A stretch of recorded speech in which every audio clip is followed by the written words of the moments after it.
I'm a little out of practice these days. Any conflicts around? I'm in the mood for some peacemaking.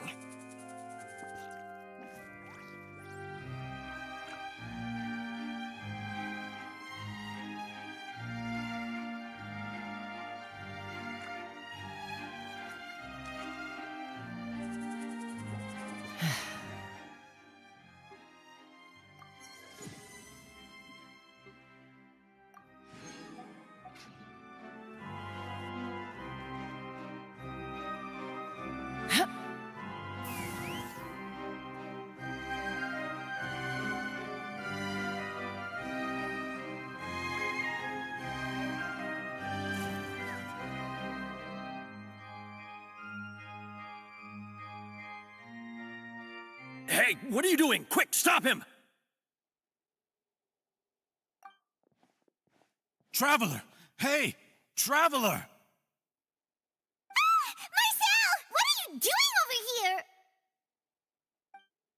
Stop resisting arrest! Cease, or we'll add another charge to the list. No, wait! I just want to ask the Traveler something. I'm not looking to run away. Please, just let me ask this one small thing. Go on. Thank you. I was being led away when I finally realized something. Where did you first hear the name Vacher? I erased all records of that name. So, unless... Are you still trying to prove your innocence? Give it up. You've already been convicted. Really? You did? You're sure? You met her? But how could that be? How did you manage to do it? The Fountain of Lucine? Then she's been so close to me all along. And I just never... Please give me a chance to talk to her again. Just let the Traveler take me to the fountain to see her one last time. This is the last request I'll ever make in my life. You can do whatever you want to me afterwards. I don't care. What? Give an inch and you want to take a mile? Do you think serial killers get to make requests like that? Paimon agrees. Why should we give him what he wants when he's only done a ton of super terrible things? This request, is it worth as much to you as your life? Of course! Wait, no. It's worth even more than my life. Humans, will they betray the instinct to live just to satisfy spiritual needs? Very well. I will grant your request. Your Honor, I fear that... I will go with him. You do not need to worry about any escape. In that case, I shall leave him in your most capable hands, Chief Justice. Thank you, Your Honor.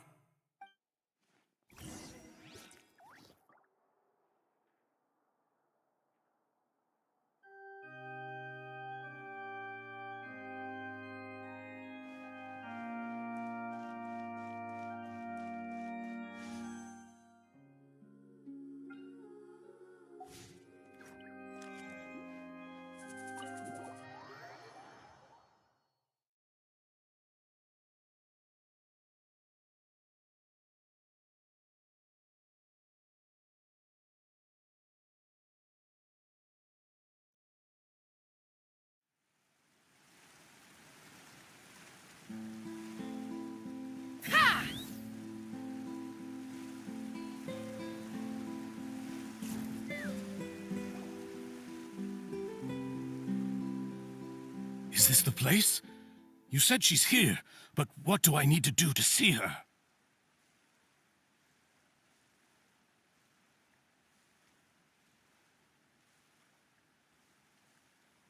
Yeah, and even Paimon could hear her after drinking that thing. Didn't you just drink a lot of it on the stage as well? Oh, in that case... Vacher! Ah! Yes, that's it! So you heard it too!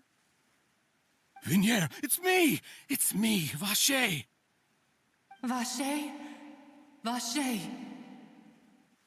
I'm here! Where are you, Vignier? I'm coming for you. I'm finally here for you. Hey, wait! Be careful! Hey, wait! Vignier, is that you? It's me, Vacher! Vignier! Vacher, why did you come? Didn't I say? You don't need to look for me. You look a lot older than I remember. How long has it been? It's been more than 20 years. I've suffered for over 20 years since the day you left. All this time, only the thought of bringing you back has kept me alive. Nothing else mattered to me. I must be dreaming. Who would have thought I'd get the chance to tell you all of my feelings like this? Vignier, you are my everything. I really don't know how I could live without you. But Vacher, if you ask me, this world would be better off without you. What are you saying? If not for you, I would have finished my law degree and probably become a top-tier attorney one day.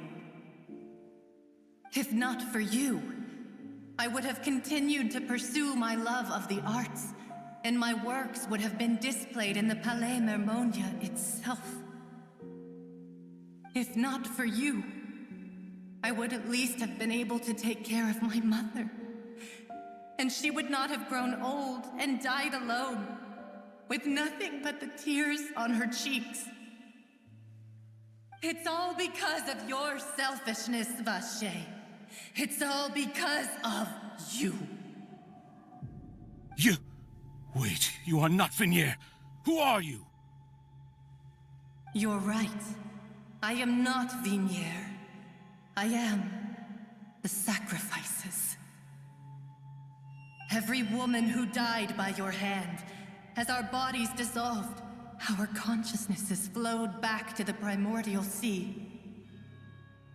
Our thoughts circulated endlessly within the primordial sea, and we were no longer individuals, but we became one, just as streams of water come together in the sea.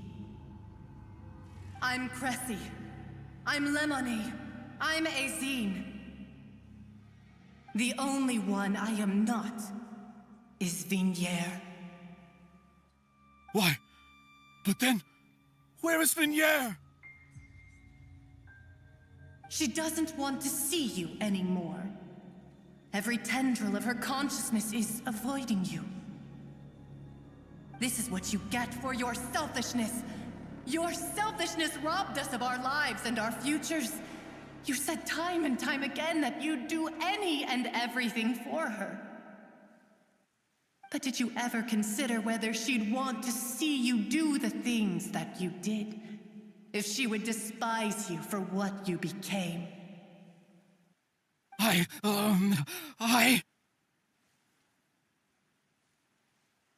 You are a liar, a heartless murderer, and a cowardly narcissist. The only thing you are not is Vignier's beloved. From the moment your first victim died and her consciousness merged with Vignier's, she has had nothing but pure hatred for you.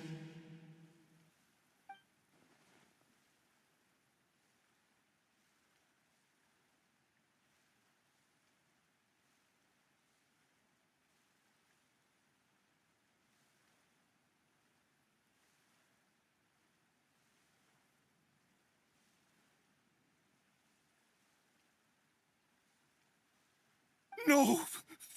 Vignier! She can't hate me. Let me see her. Please, have mercy. You still don't understand. When I said don't look for me, that came from the real Vignier. She really doesn't want to see you anymore. But on top of that, she also said that because it's her final drop of pity for you. She said that because she knew that if you did come here, we will show no mercy to you. Vache. Vache? Vache? Vache? Vache? Vache? Drown.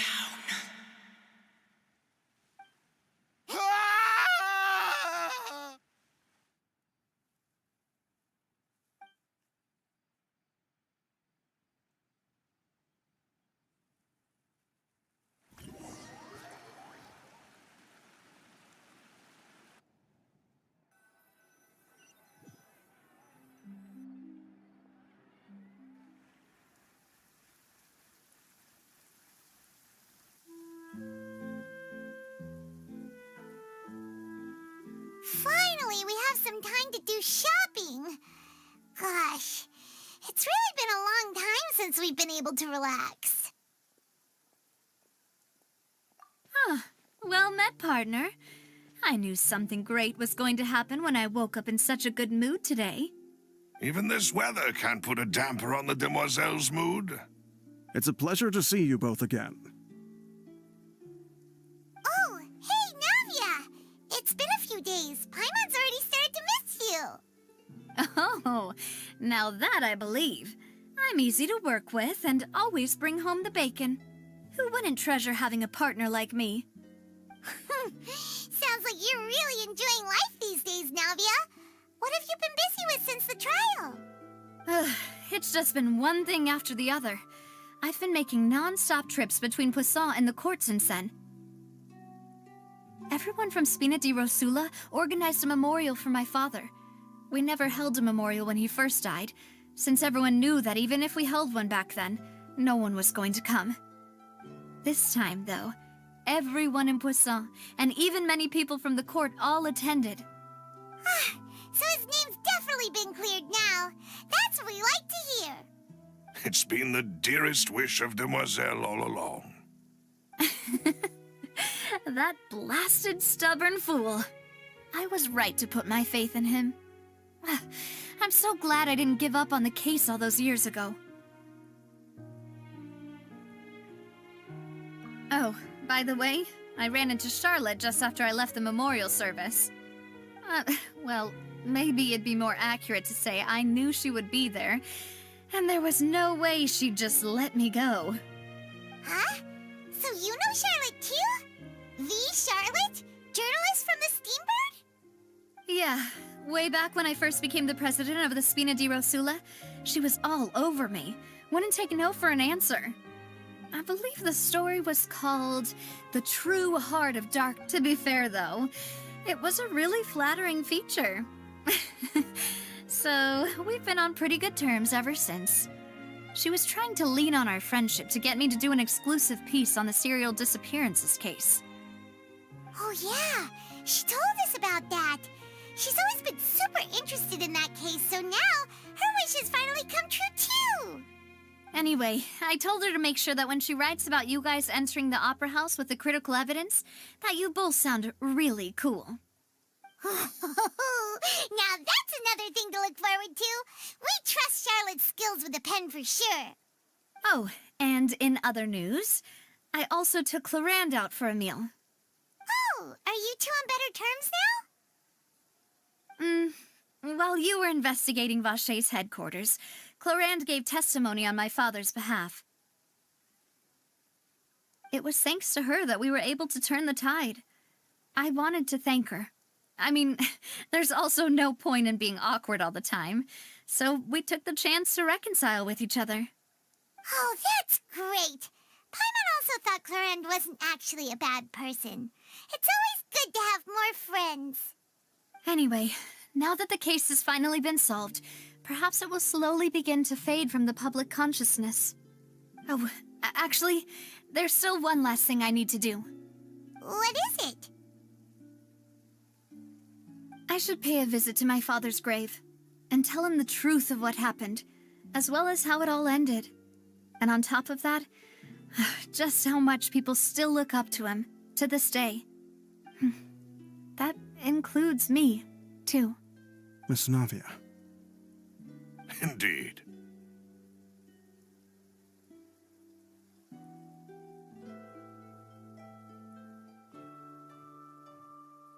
We want to go too! We also think Callus is a really admirable person. Sure thing. I'd like you two to share the moment with me. After all, without you, there might not have been such a positive ending. And in that case, everyone, let's be off. Considering the recent weather, we'll be lucky if we can reach Poisson before dark. Yeah, you're right. It's been raining non-stop for a few days now.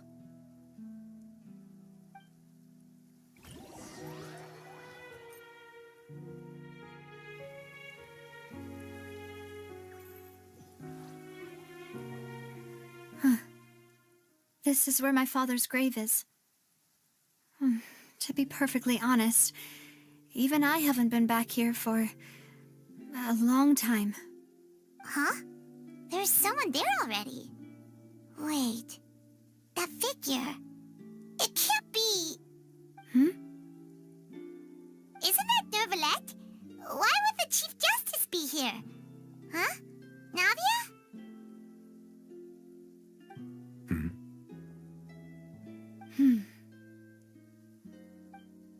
My apologies. I should have asked before coming to pay my respects. Don't say that. Sorry about that. Oh, I was trying to say there's no need for you to apologize. I wanted to show my father how much I've grown, but still, I doubt I've grown to the point that even the Chief Justice would feel compelled to apologize to me over and over. In that case, I will stop apologizing for now. You really could use some pointers on understanding human emotions, Monsieur Nervalette.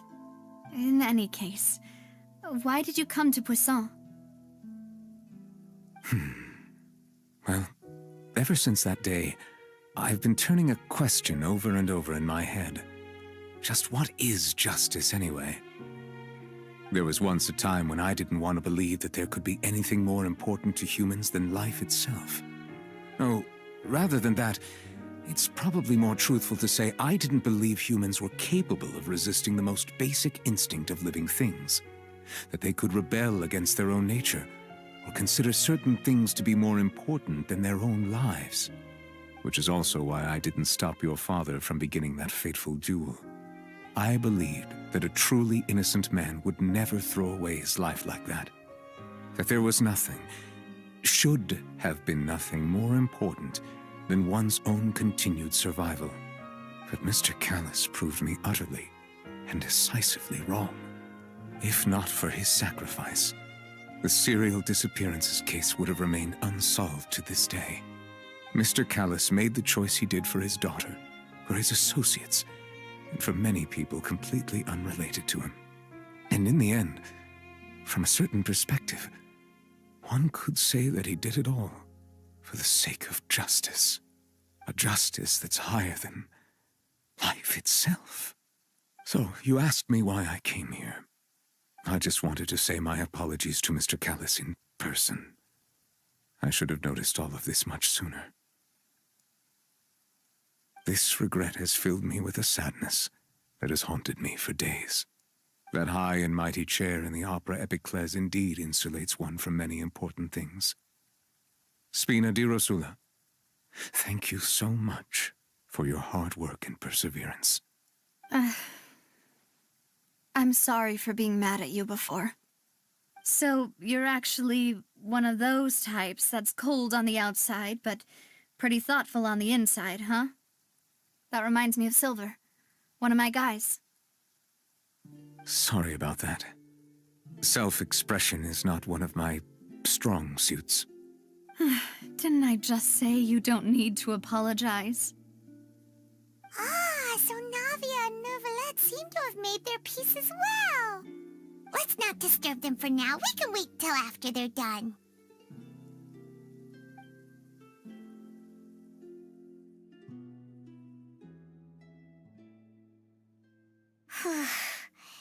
Paimon's never paid respects at someone's grave before. Did Paimon do anything rude there?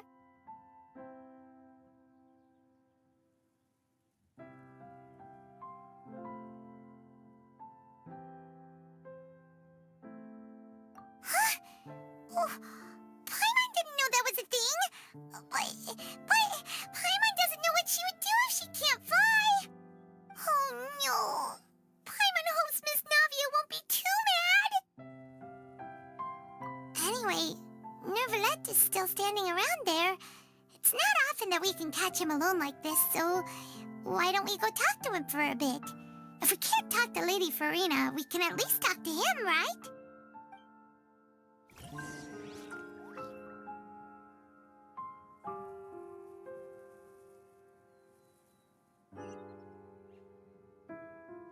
Let's fly.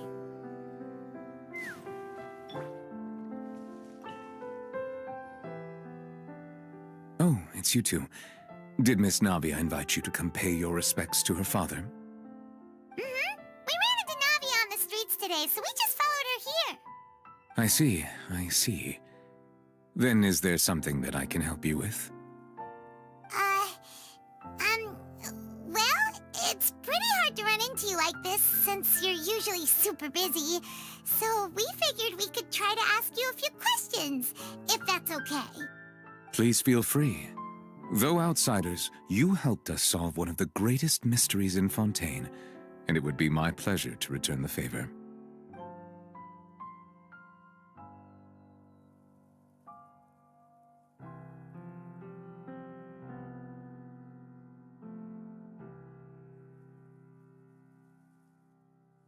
My apologies. My investigation has still not reached its conclusion. However, I still believe the judgment of the Oratrice was not rendered arbitrarily. But you also said you thought he was innocent. For many years, I have been quite aware that the Oratrice does not simply mechanically repeat the verdict that I give on each case. As a divinely created mechanism, the people's unified faith in the concept of justice is integrated into it. Not only can it produce the incredible power of indemnitium, but it likely also possesses other traits, such as self-awareness. Which is all to say, I have been prepared for a situation like this for a long time. Huh. So when Lenny told us that he heard a human voice from the room where the Oratrice's core is stored... I was not aware such a thing had occurred. Perhaps that could serve to prove my conjecture. I will add that to the list of items to investigate. In any case, I am inclined to believe that the Oratrice does have a methodology all its own. We just do not have enough information. Based on Farina's reaction, I doubt even she had any idea what was going on. She managed to bluff her way through it, though, with her time-tested twin tricks of bravado and drama. While we do intend to get to the bottom of this, for now, we regret to say that the Fatui Harbinger will just have to bide his time in the fortress of Meripede. If we did incorrectly convict him of crimes he did not commit, we will most certainly compensate him to the fullest extent allowed by the law. If you ask Paimon, the only compensation he'll want is a no-holds-barred fight with you. Is there anything else you'd like to ask me about?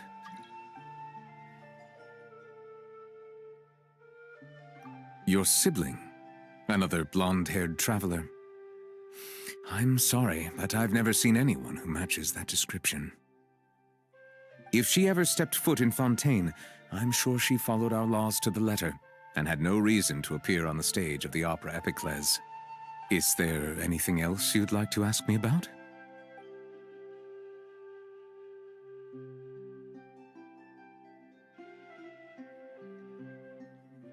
So, at court, the bad guys referred to that special water as water from the primordial sea, but what is it really? Truthfully, that name is already quite accurate. I can only surmise that Vacher and his ilk only learned of its nature and existence after extensive research. There used to be a special sea on the surface of this planet. The nature of its seawater was rather different from that of the sea we know today. Most of Tevat's life forms were first born in that special sea. You could say it nurtured much of the life on this planet. Huh. So it really was where everything began. It makes sense to call it primordial, then. But today, the primordial sea no longer exists on the planet's surface. What Vacher discovered must have been some kind of special case, or a remnant from a truly ancient age. Huh. So it is. Oh, you really know everything, Monsieur Neuvillette. But if that's the case, then why would people, at least people from Fontaine, dissolve in that kind of water? Indeed. Why would the primordial sea, which was known to engender and nurture life, suddenly reverse itself and devour life instead? To be frank, that also doesn't match my understanding of this world and its laws. There must still be some unknown secrets around the people of this land. Is there anything else you'd like to ask me about?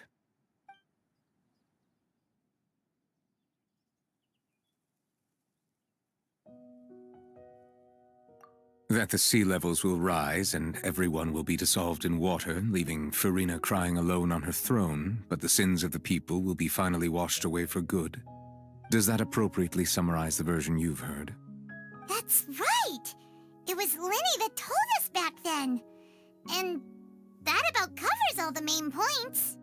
Yes, up to the present, I think we reached a point where we have no choice but to confront this prophecy directly.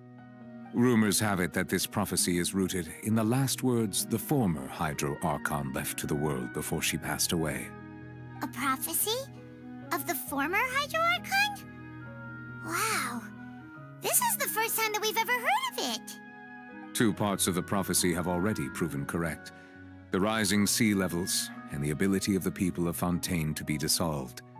We should be more vigilant and stay on the watch for further signs. Speaking of the prophecy, Farina has also always taken it quite seriously. Indeed, she has been collecting information and intelligence from across Tevat for this purpose. If the rumors were true, then perhaps this prophecy is the conundrum left to Farina by her predecessor. But with Farina being the way she is, can we really trust her to solve it? Is there anything else you'd like to ask me about?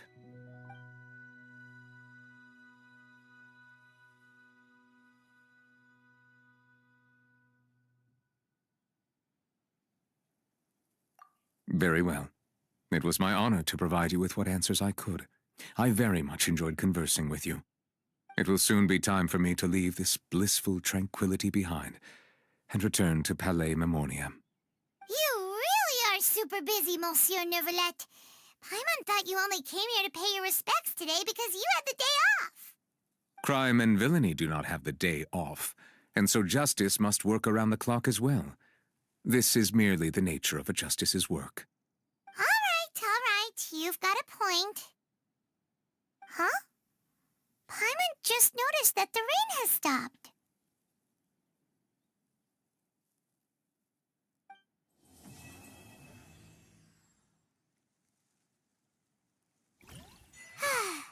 You know, we've been walking around for a while now. Why don't we go back to the Spina di Rosula base in the court of Fontaine and have a rest? Navia said something about having a place ready for us there, didn't she? Come on, let's go!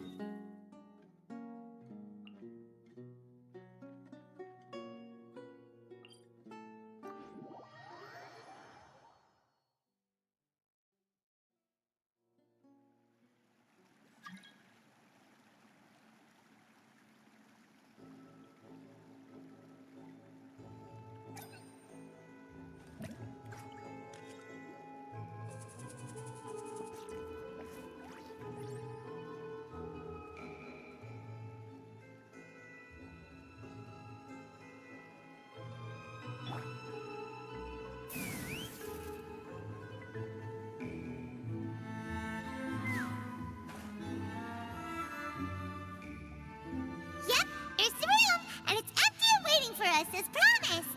Navia is such a good person. Now that the serial disappearances case has been solved, no one's going to come after us for anything. Even without Silver standing guard, we can just completely relax. Why don't we stay and rest up here for a while? Even machines in Fontaine need to stop and recharge now and then.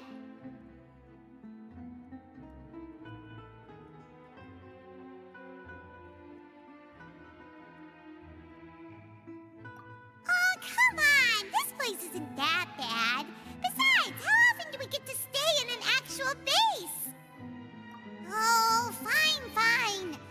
Remember that detective story Paimon read before? Well, the author is about to release a new book, so Paimon wanted to buy it as soon as it came out and have a quiet place to read it. Yippee! Then it's agreed. Come on, let's get some sleep. We'll need to be up first thing in the morning to get in line and buy a copy.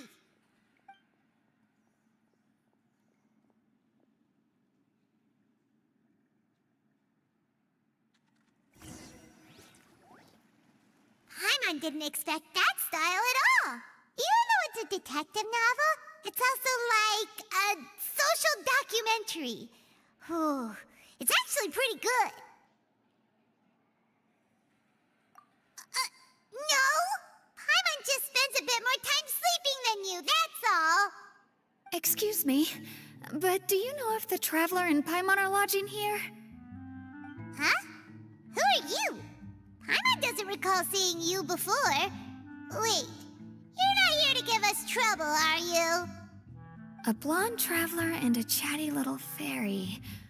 Phew, looks like I found the place. Good thing I asked the Spina di Rosula. Seems they sent me the right way. Hey, what do you mean by chatty? Paimon's always careful not to talk too much. Most of the time, anyway. It's an honor to meet you both. I was sent from the Palais Mermonia. Monsieur Nourillet wishes to see you. It seems he has something important to discuss in person. Nourillet? He wants to see us again already? Huh. We talked so much the last time we met. Has something happened since then? I am not privy to the details. It would be best if you came to the Palais Mermonia and asked Monsieur Nourillet in person. If you say so, but Paimon has a bad feeling about this. Now that I've delivered the message, I'll take my leave. Thanks! We haven't left the room for a few days, so we'll head over once we've freshened up a bit.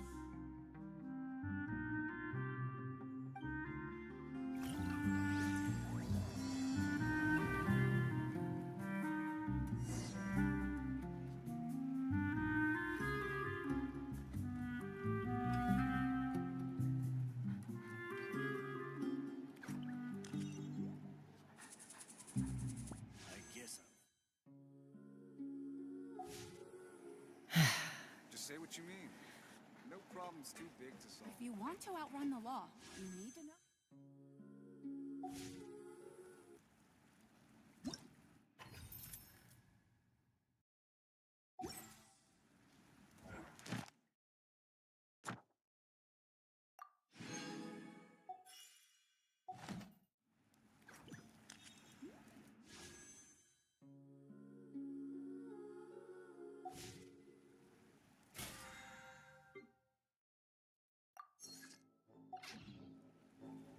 I'd have loved.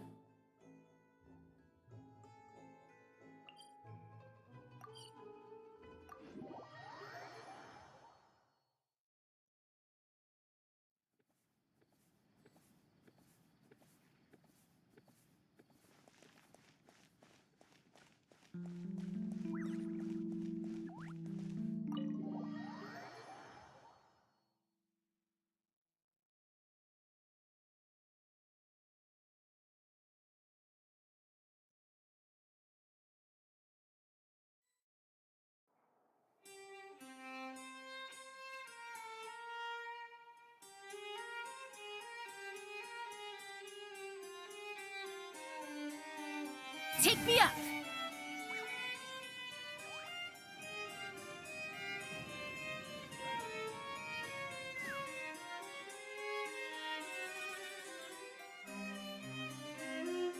Nourillet! We're here! Did you want to see us about something? Huh? Why were you just standing there? You daydreaming or thinking something over? Yes, I did send someone to fetch you. But as for what I'd like to discuss next, well, I still have some reservations. Given that we've already made the trip here, you should just tell us. Bet you need us to help you with something, right? I do indeed have something I'd like to ask you to do. However, You should wait until after I tell you the details, then decide for yourselves whether you'd like to help or not. The situation is this. If I'm understanding you correctly, the Snezhnayan harbinger known as the Knave has essentially requested a diplomatic meeting with you, correct? I heard that she was originally from Fontain, but for her to suddenly arrive here and abruptly request such a meeting like this, I sincerely advise you to refuse her invitation outright.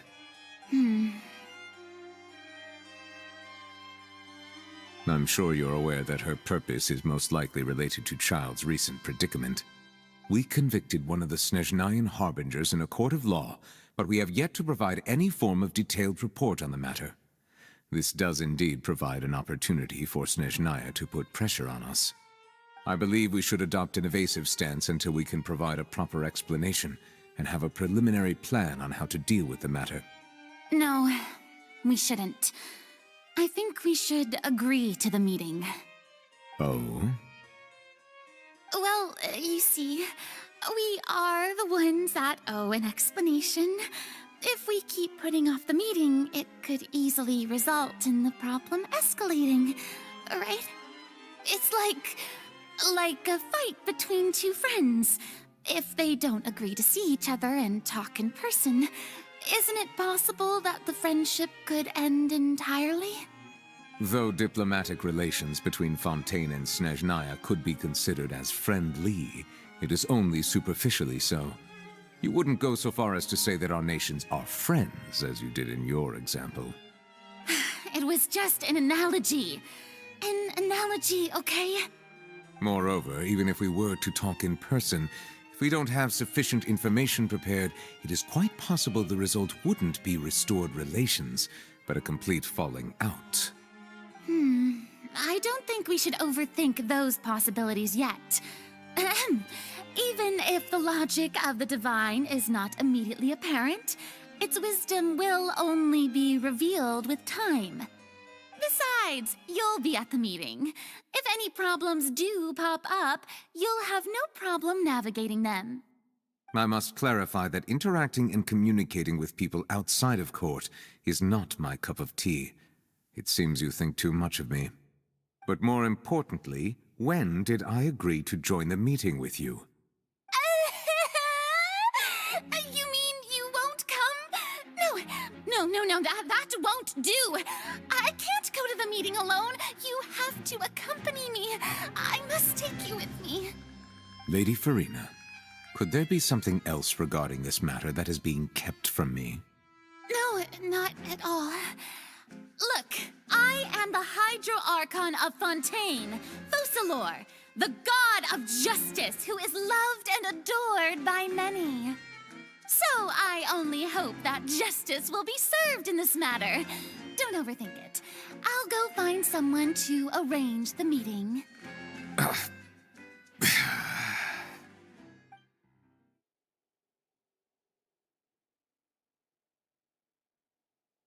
Though it could officially be considered a diplomatic conference, I prefer to see our meeting today as an ordinary tea party. I assume you see it the same way, Miss Farina?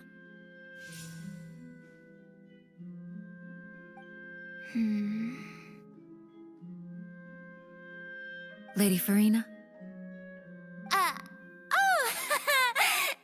Yes, that's right.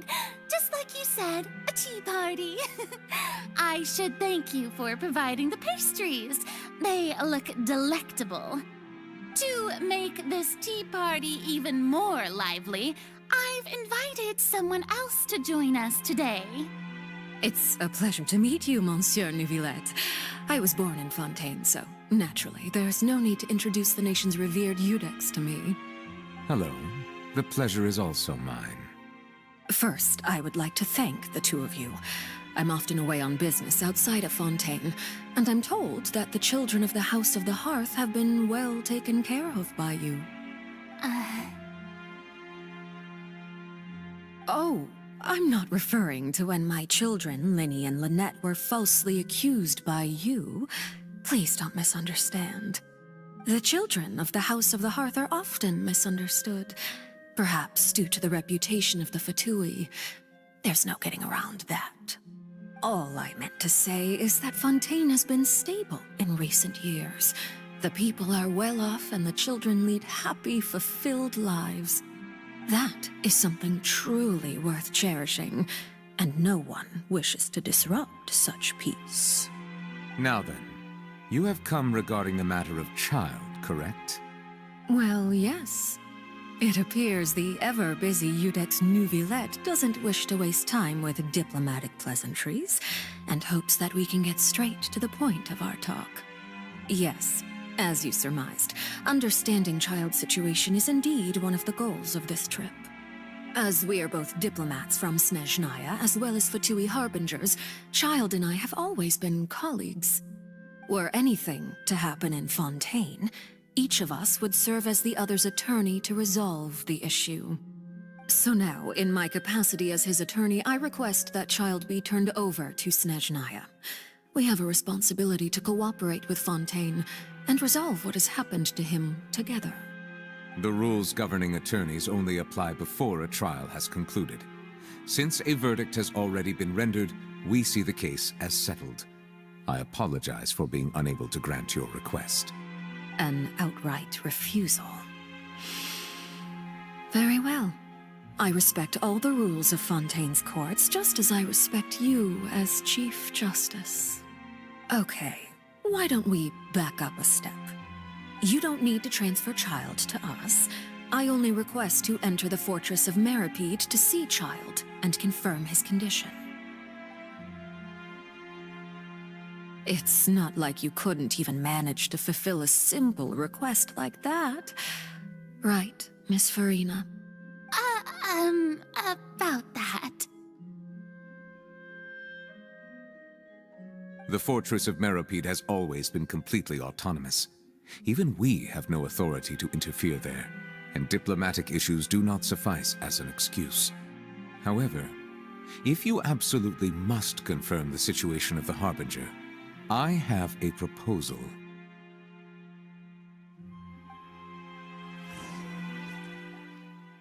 The knave showed up already? Well, Linny did say that Father will be returning soon. We didn't even know that Lenny was from the House of the Hearth at the time, so we kinda overlooked that information.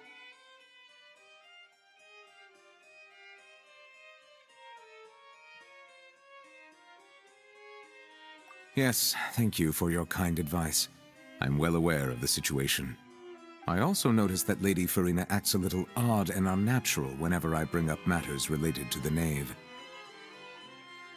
Could the knave be threatening Lady Farina or something? If that were the case, then why wouldn't Lady Farina inform me? And what means could the knave possibly have to twist the arm of an archon? So maybe that's not very likely. Even though Farina can act a little weird at times, she's still an archon.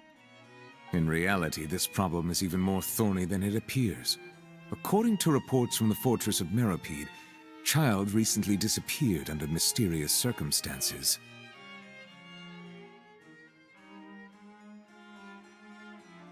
The details are still unclear. We cannot rule out an escape, but there have also been no reports of him outside of the fortress of Meripede. Special guards oversee the fortress, and its internal systems are extensive. Combined with the special characteristics of the surrounding terrain, an escape should not be possible. I suspect that there's something else behind Child's disappearance. I was only willing to share this information with you because you are friends of Child, and it is my duty to see justice done. So this is what you wanted to see us about before. Yes. I would like you to go to the fortress of Meripede and investigate Child's disappearance. This was my proposal during our meeting with the knave. Rather than allowing her to intervene, I offered to send someone to find out about Child's situation and report back to her in detail. The knave did not seem satisfied by my proposal, but she still agreed to go along with it for the time being. Her words were, "We will talk more once we have that report." So that means we bought ourselves some time.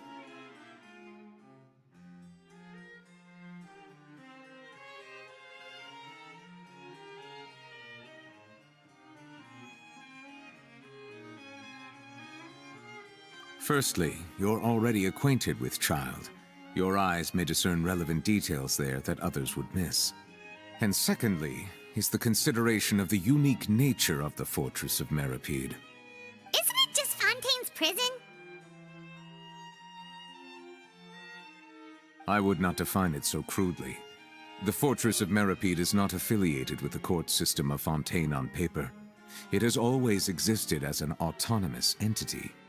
Early in Fontaine's history, criminals were punished with exile, not imprisonment. Even today, sentences against convicted criminals still include exile, just as before. The Fortress of Meripede may seem like a prison, but it should in fact be regarded as a gathering place for exiles. All we do is dispatch guards to keep watch and help maintain security, but we have no right to get involved with any other matters. Although I do have a personal relationship with the administrator there, neither myself nor the courts have the right to be directly involved with the investigation, no matter how serious the grounds. Oh, Paimon gets it now. That's why you need us to conduct our own investigation as a third party, right? Correct. I will arrange false charges against you so that you may secretly investigate inside the fortress during your detention. This will save us a lot of unnecessary trouble. So, are you two willing to accept my proposal?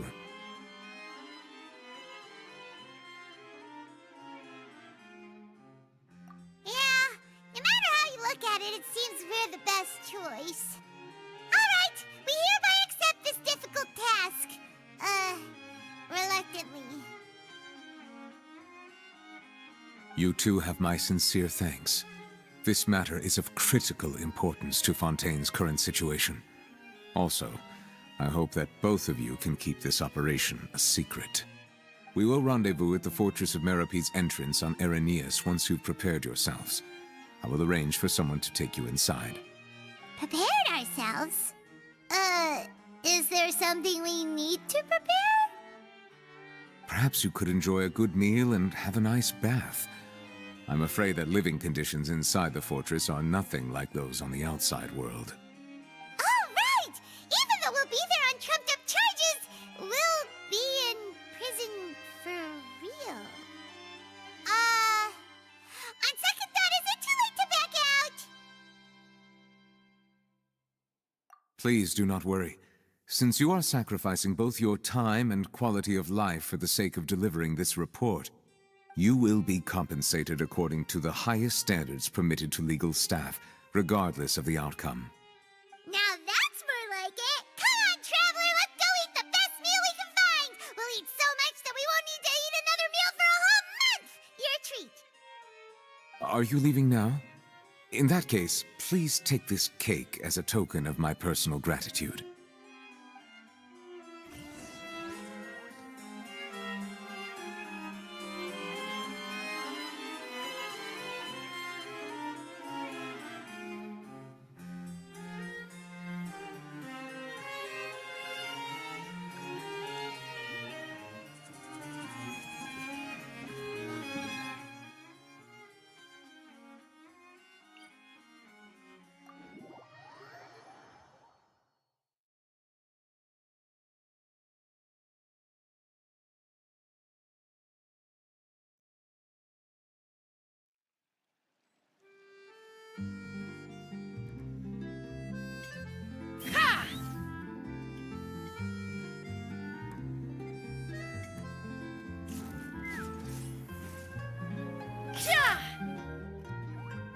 Paimon will have that, and that.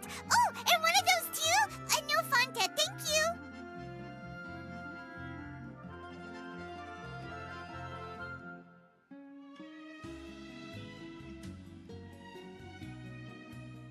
That cake was pretty good. But as soon as Paimon remembered that we're about to go to prison, Paimon's stomach suddenly became completely empty.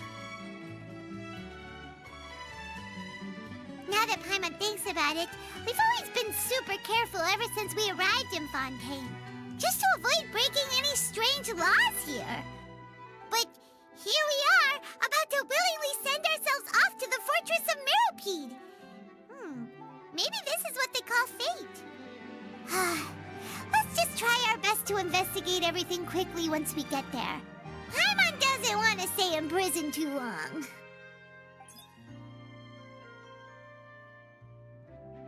Oh, what is that I hear? Is it the taste of a breaking story? Hey! You can't hear a taste! And what are you doing here, Charlotte? Oh, don't remind me. I invited an eyewitness to a case to eat here, and I was planning to get some great material out of him. But he didn't even show up! Ah, calm down, calm down. This is nothing new. As a journalist, you should be used to this by now. As long as you can score some juicy tidbits from the Traveler, you might still be able to recover the cost of the meal. You know we can still hear you, Charlotte. Never mind. It's nothing. I just heard you mention the Fortress of Meripede. You didn't commit a crime, did you? Please tell me all about it. No way! We would never! We're just going there to...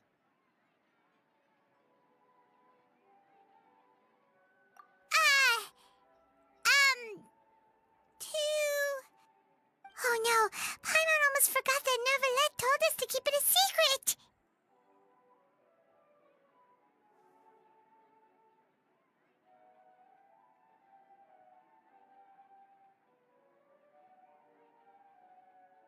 Huh? You're being arrested for that? Oh, but now that I think about it, I suppose that's not completely unreasonable. That's pretty despicable, almost as offensive as committing theft. You mean Paimon really did something that serious?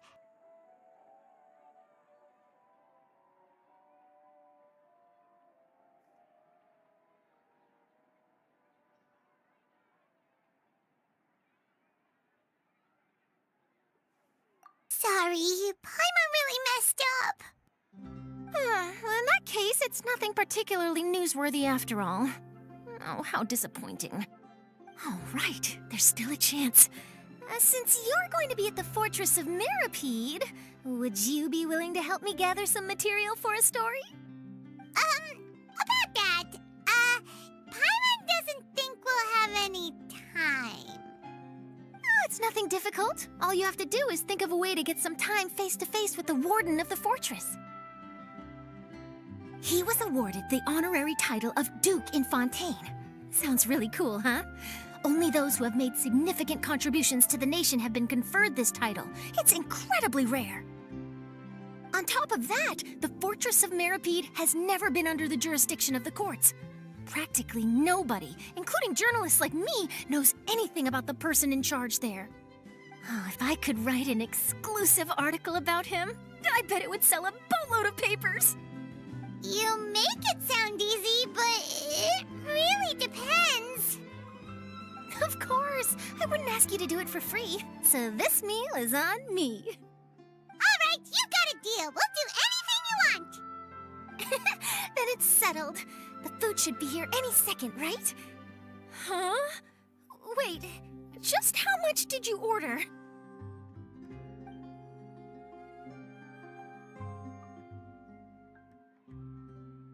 Oh, Paimon's so full. Well, guess we have nothing to regret now, so let's get going! Wait. Paimon just said something really ominous, didn't she?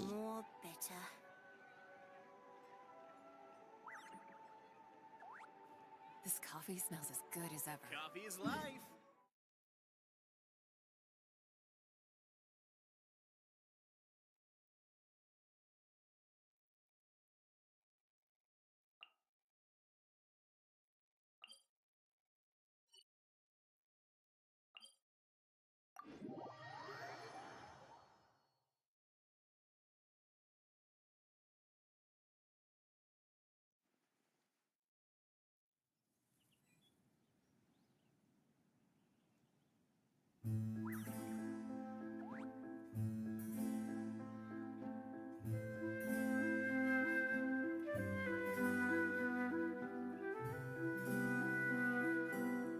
When you lose your way, gaining some altitude can bring some perspective.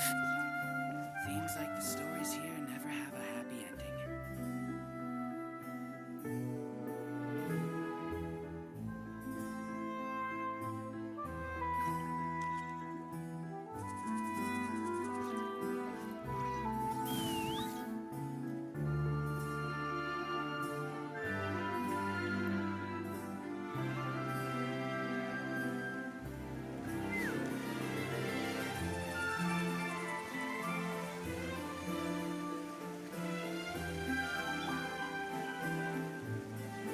Yoo-hoo! Coming at ya! Uglay, you're up!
Let's fly!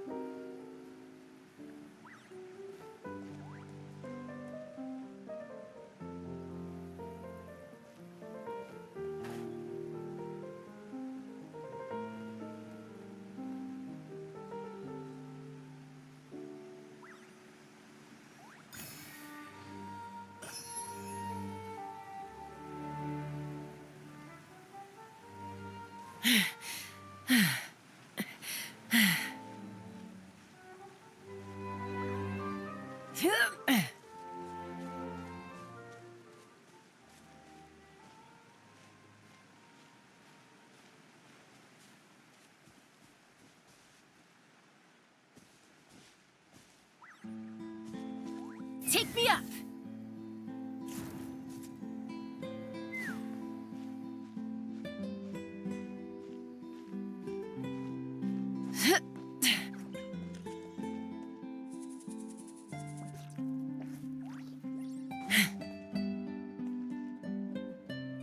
Let's fly!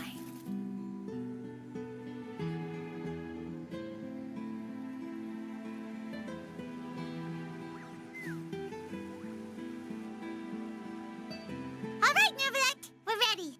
Is this where the entrance is? You have come just as promised. Yes, this is the one and only entrance to the fortress of Meripede from Irenaeus. Careful. You may want to step back a bit. Whoa! So you have to go down from here? Is the prison underwater?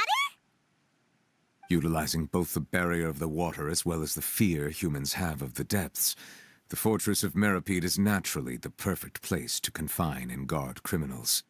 But do not worry. It is not nearly as frightening inside as you may think. You will see for yourselves once you are down there. Paimon hopes you're right. Don't know about you, but just thinking about being at the bottom of the sea like that gives Paimon the heebie-jeebies.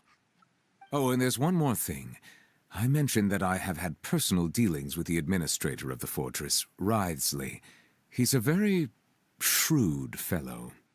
Yeah, we heard about him too. He's that Duke, right? Correct. He is the highest-ranking manager of the underwater prison. Even though you are going there to investigate at my behest, it would behoove you to avoid any confrontation with him or any of his subordinates. The Duke rarely ever leaves the fortress of Meripede, but that does not mean he is not privy to all that is happening inside and outside the fortress. He is quiet, but not unaware, so please bear that in mind.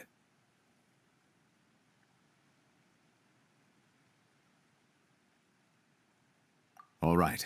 That's about all the time that we have to talk privately. I'm counting on you two. Don't worry, we won't let you down. Good. Madeline! I'm here, Monsieur Nervalet. These two are the newest convicts, I presume? Don't worry, they won't escape on my watch. Like we would try. Please follow me, you two. I'll process your paperwork for entering the Fortress of Meripede.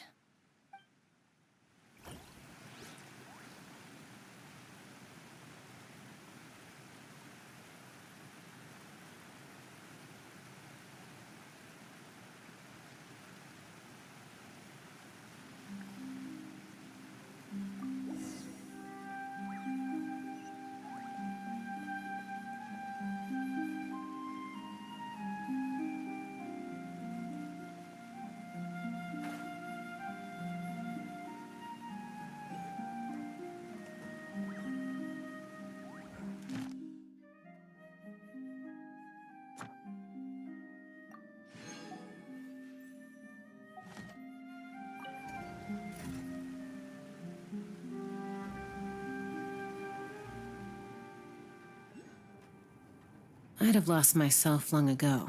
Are we already underwater now? Huh.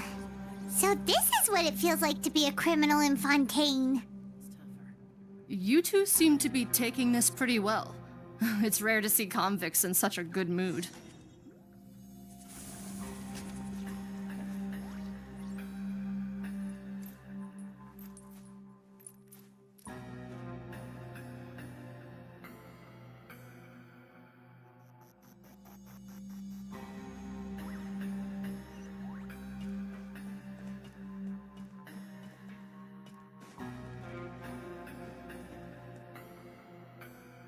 Take me up!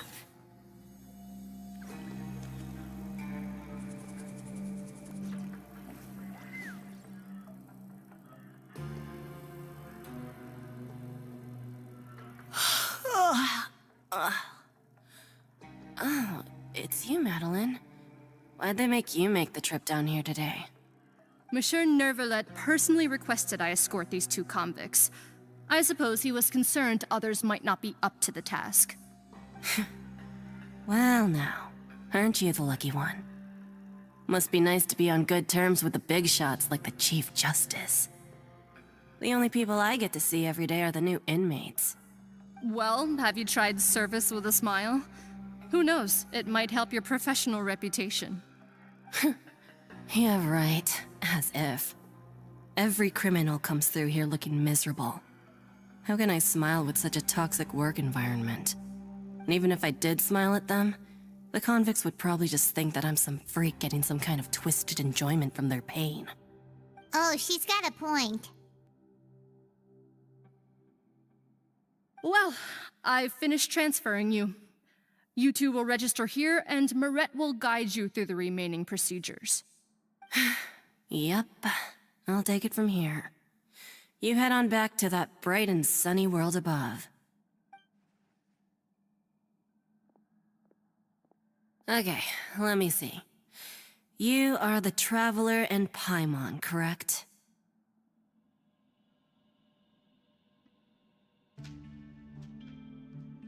That would be us! Let me confirm your charges and sentence. Let's see.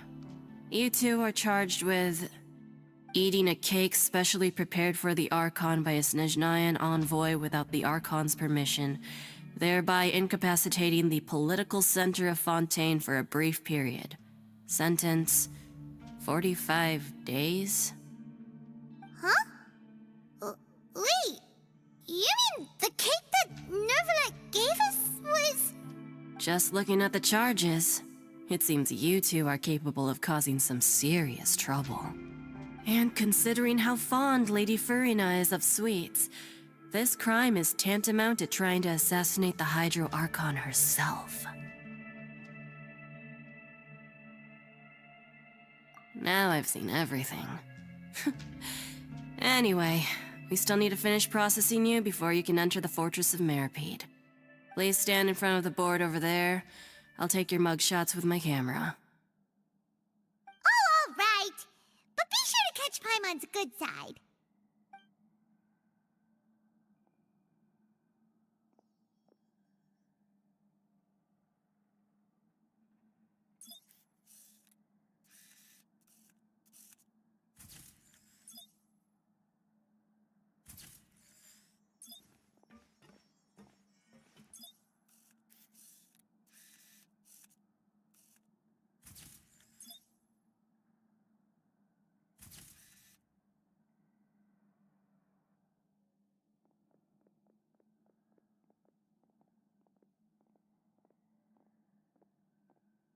And we're done. Thank you for your cooperation. Next, someone will be along to guide you inside the fortress. Please be sure to cherish this opportunity for rebirth. Huh? Rebirth? Isn't that a little much? We're only gonna be here for 45 days! You two are the new inmates, right? Follow me. Oh, okay! Paimon is Paimon and this is the Traveler! Save it. Not like I'll remember your names. Move it.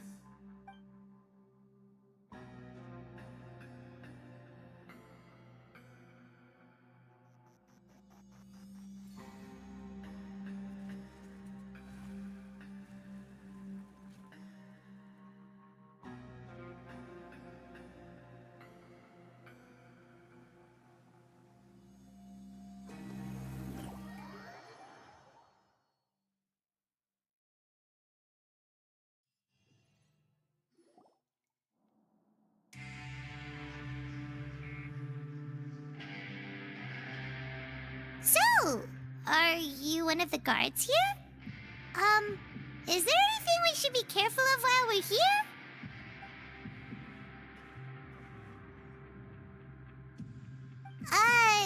Did Paimon already ask something she wasn't supposed to? Why should I tell you anything? What's in it for me?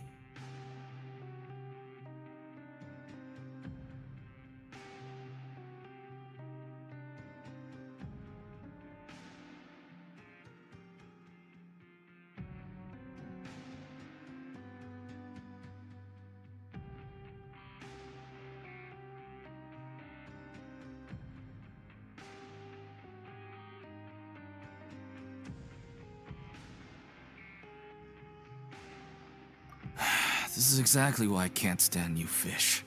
I wouldn't even be doing this if it weren't for the credit coupons. Credit coupons? Alright, seeing as you're not the annoying kind that's getting dragged in here crying and blubbering, I guess I can tell you a few things. But next time, it'll cost you some coupons. Mora means nothing here. Here, we use credit coupons. Coupons can get you almost anything in the Fortress of Meripede. Desires? Fulfilled. You want power? No problem. Coupons can even change fate itself. So, credit coupons are a currency that can only be used here? It's not as simple as that. Like Moret said, everyone gets a chance at rebirth. No matter how much money or power you had before, it means nothing once you set foot inside the Fortress of Meripede. You have to start over and earn your coupons. Everyone starts from the same place, and you have a chance at a new, less terrible life. I guess that's the real purpose of the coupons. They symbolize true fairness and true justice. And this is also exactly why so many criminals choose not to return to the outside world, even after they've served their sentence. Oh, so that's what the Fortress of Meripede is like. Huh. Paimon was under the impression that it'd be more like a prison. It certainly ain't all sunshine and roses here, but it's also not the worst place to be. You'd better take a good look at the scenery now. It'll be the last chance you get for a while. After being away from the sunlight for so long, even the terrifying depths of the sea start to feel like home. It just stops feeling oppressive, you know? Oh, I'm actually an inmate like you two. Welcoming newcomers is a job I've picked up to earn some extra coupons.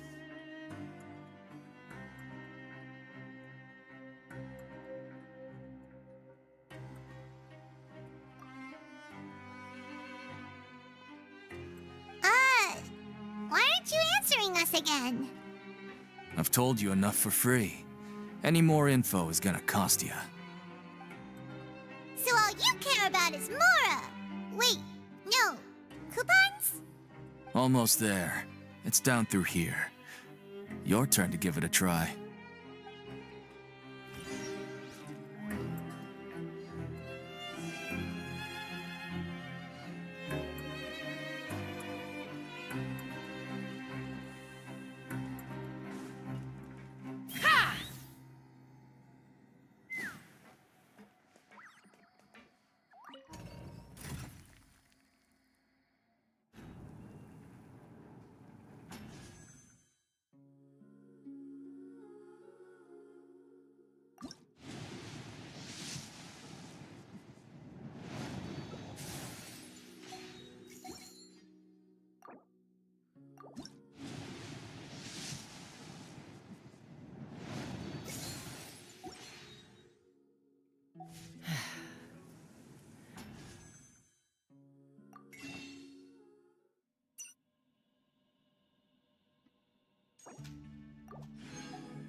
So, we're going even deeper now?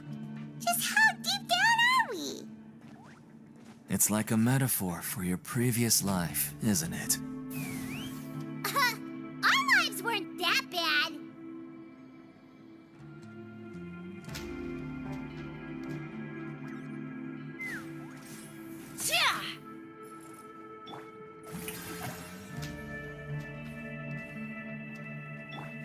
Stay put!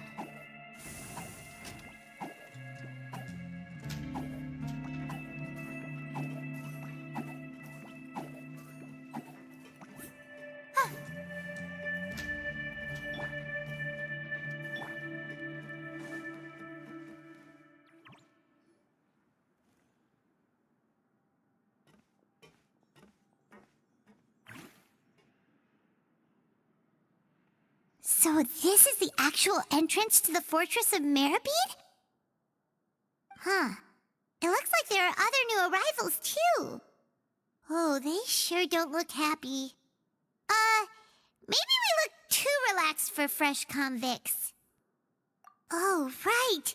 We're on someone else's territory now. We need to think of a good way to act like criminals to get by. If we're discovered, even Neuvillette might not be able to rescue us.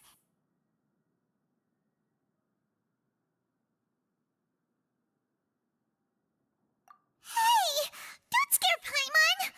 Oh, Paimon's not ready for all this. Look, I don't really know you, and I have no idea what kind of crime you committed, but you wouldn't have happened to anger someone important, did you? Someone important? Paimon doesn't think so. Wait, why are you suddenly trying to talk to us now? Now's not the time to worry about that. Anyway, it's over there, so you just go on over there by yourselves. I've done my job, so good luck. What was that all about? Wait a second. Are there usually so many garter mechs around here? They're already onto us? Prisoners numbers 7459 and 7560. Welcome. Oh, no need to be anxious. These Gardamex aren't here to attack you. In fact, they're here as your honor guard. When I heard that you were friends of Monsieur Neuvillette, I had the Gardamex come and wait in formation. Wait, you know about our connection with Neuvillette?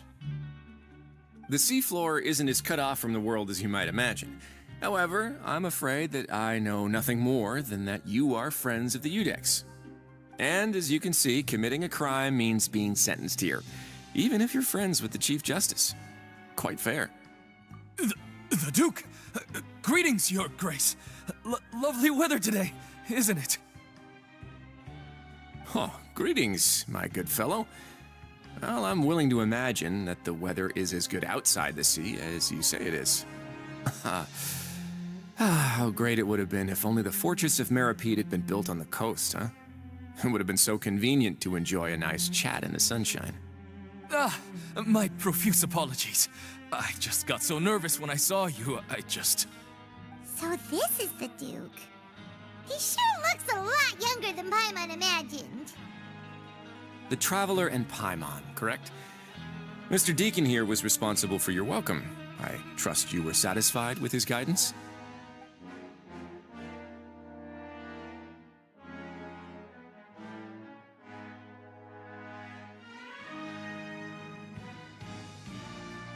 Outstanding. Well, Deacon, I recall we discussed fate during our last work meeting, I believe that fate will reward all those who take every aspect of their work in life seriously. When you return to your bunk, you'll find the guards have issued some extra credit coupons to you. Oh, thank you. Thank you, Your Grace. Oh, and you too. I can't believe you gave me such praise. If you need anything in the future, anything, please, come find me anytime. No credit coupons necessary. Well, I believe that concludes the introductions. We've already taken enough time here. Deacon, if you would. Yes, Your Grace. I'll take my leave now.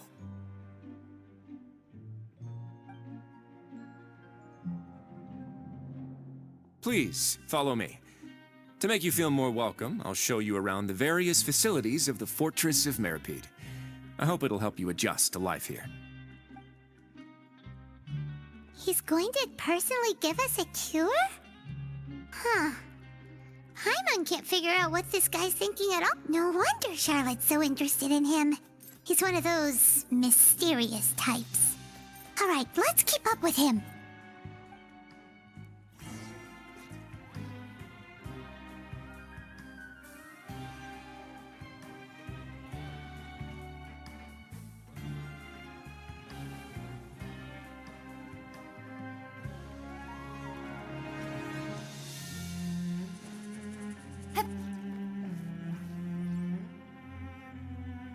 There's no need to be so reserved.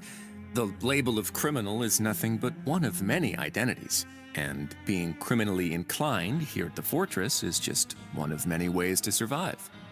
Is it really okay for the warden to think like that? We're real criminals, you know. What if we're too difficult to handle?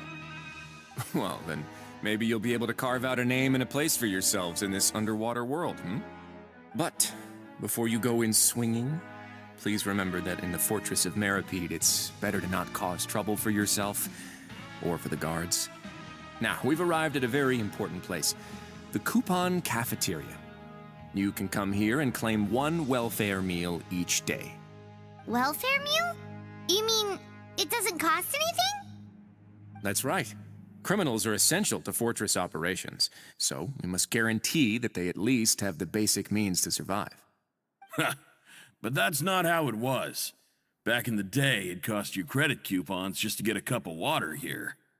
For fish like you who just arrived with nothing, you'd have to go to work hungry until you earned enough coupons to eat. It was only after His Grace became the administrator that we got the free meal rule. Now everyone gets a square meal every day, even no-good slackers who've never picked up a wrench in their whole lives. Nobody starves to death here. In the Fortress of Meripede, credit coupons are the only currency, and everything must be purchased. In some sense, you could say using the coupons is a form of trade. But trade is always conducted by people. So if we want trade here to prosper, we need everyone to work hard and live their lives. If nobody could even afford a meal, then the whole fortress would be up in arms. And that would only make things more difficult for me. So, rather than saying that we're giving everyone a free meal here, you should say that everyone's hard work has improved the living conditions in the Fortress of Meripede.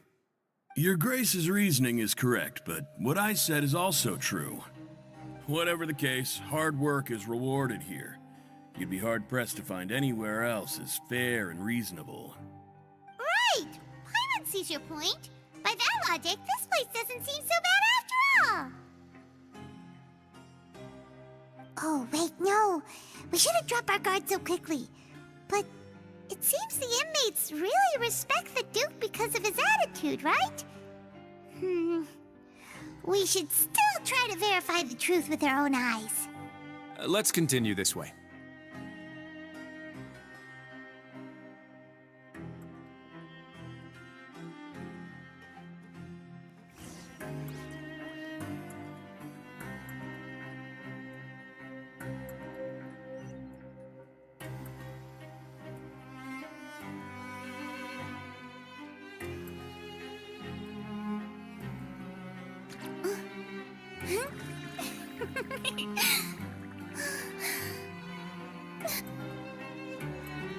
Take me up!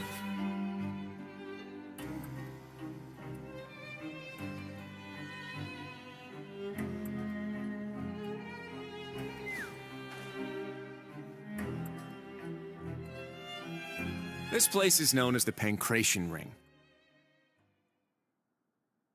Sometimes we have criminals who have more energy than they know what to do with. Their daily work alone isn't enough of an outlet for them. So, instead of leaving them to their own devices, we've provided them with this dedicated venue. This way, nobody will get involved unless they want to be. Pancration matches? And you can earn extra coupons? Oh, what do you think, Traveler? Interested? But I must warn you that your sentence will be extended if you fail to restrain yourself and end up seriously injuring or killing your opponent. So, did you set this place up too? No, actually. I just granted approval for the organizer to use this area to build the ring, and I collect a portion of the proceeds in return. Of course, the fees are also quite useful. Oh. Do you mind if we ask what they're used for? Sure. Ensuring personal safety, maintaining the arena, and resolving any conflicts that arise. Why? Are you interested in how to manage a pancration ring?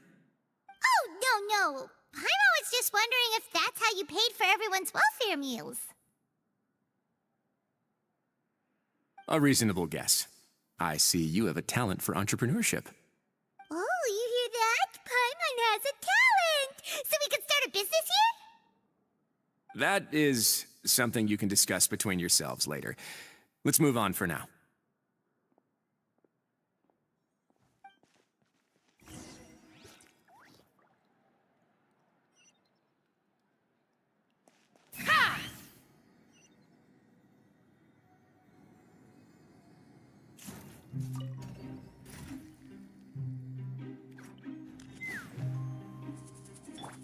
Strike a pose!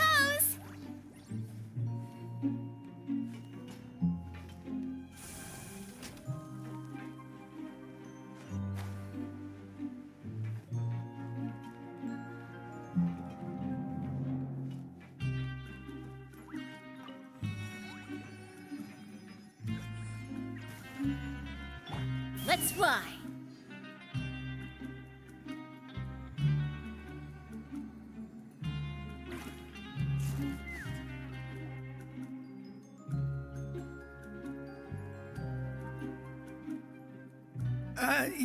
Your Grace.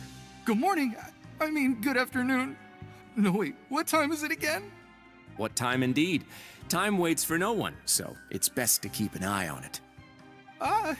My apologies, Your Grace. Jeez, that guy's so nervous he almost forgot to breathe.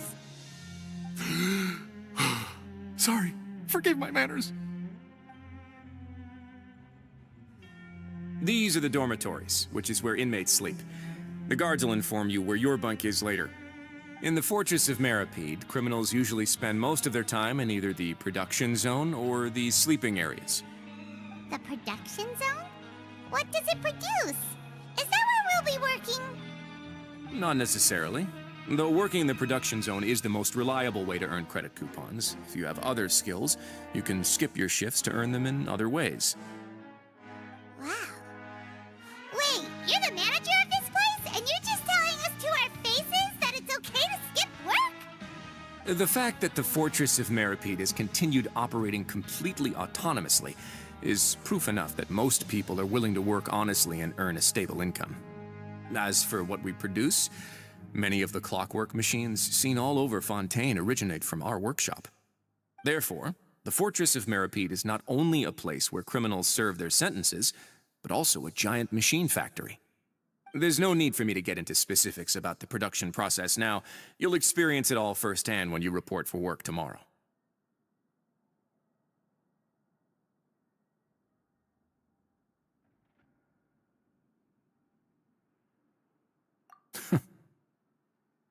Let's move on. The tour continues over this way.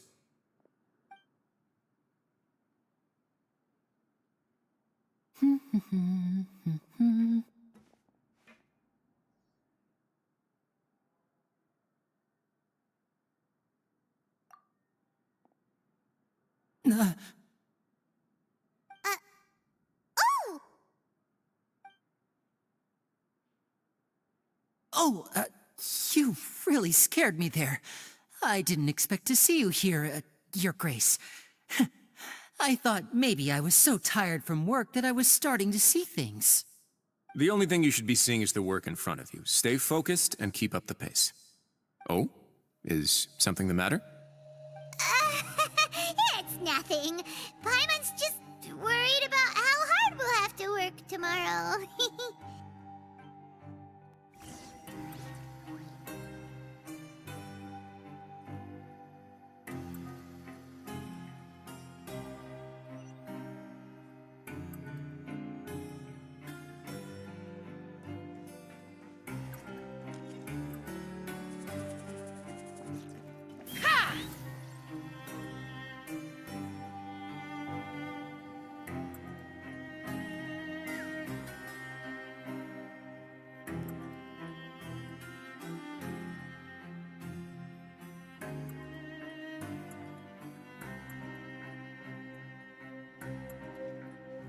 Your Grace?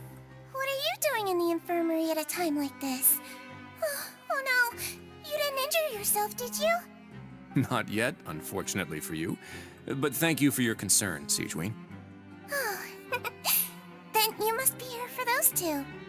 Allow me to introduce you. This is the infirmary, and Sigewin here is the Fortress of Merapede's head nurse. Hello, new faces. They call me the head nurse, but I actually handle all the nurse-related work all by myself down here. Since you seem to have some rare downtime with no patients, perhaps you could find the time to join us for dinner? Oh, then these two must be some important convicts.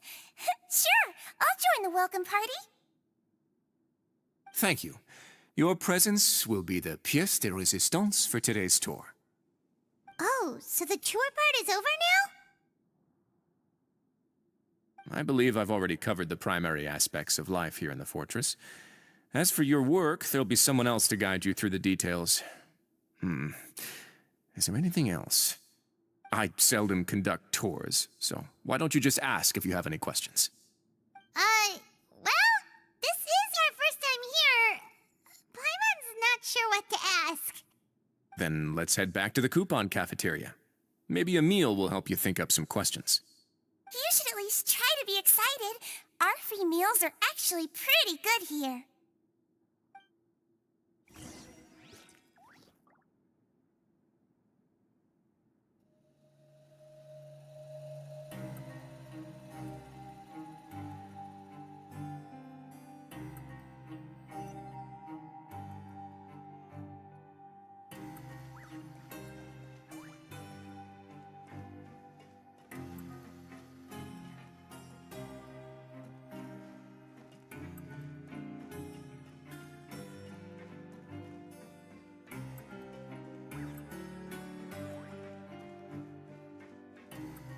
Take me up!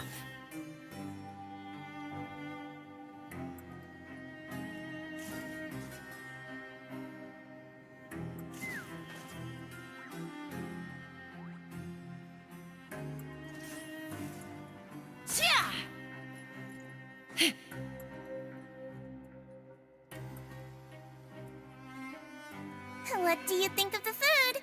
Does it meet your expectations? Wow, it looks delicious!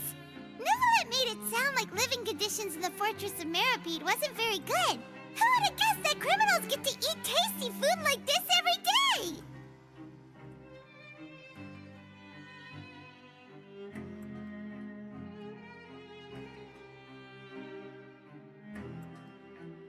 Oh, isn't that the meal box that only super lucky people manage to draw? Seems like you two are quite fortunate. It actually has nothing to do with luck in this case. I had a word with Walsey, so you didn't have to draw lots like everyone else. Oh, you mean the meals are random? Yes, what you get to eat depends completely on your luck. You could say that it's a distasteful little game that Chef Walsey likes to play here in the cafeteria. Paimon knew it!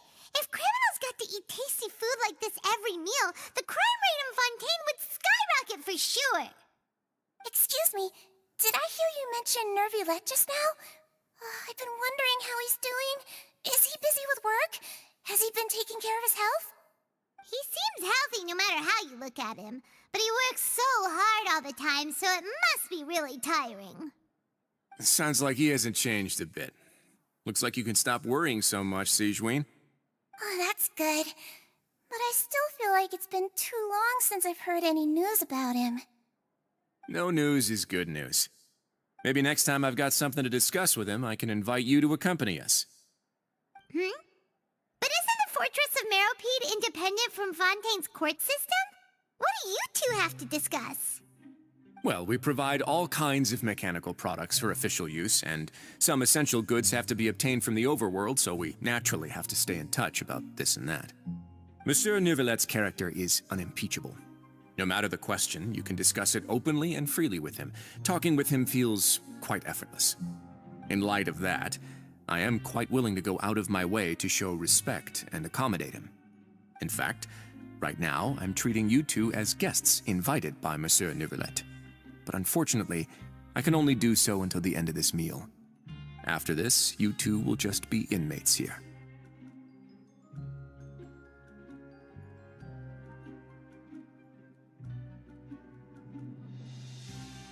You're very welcome. Well, your new life awaits.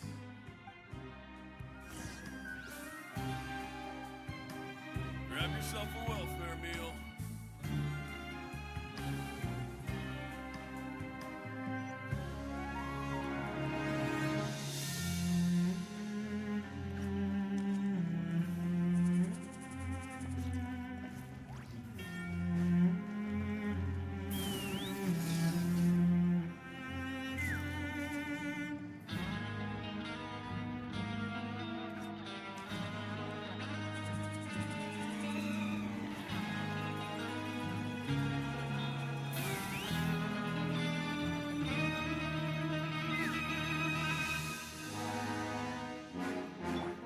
Shower me with praise!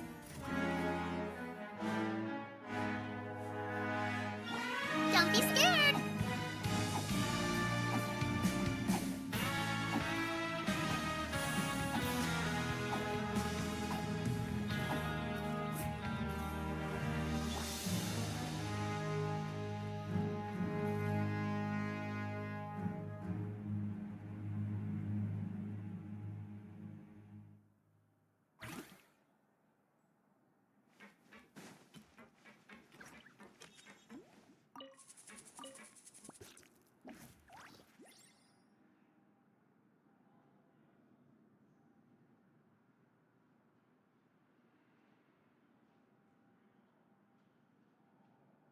I want to go on a vacation with Calvin.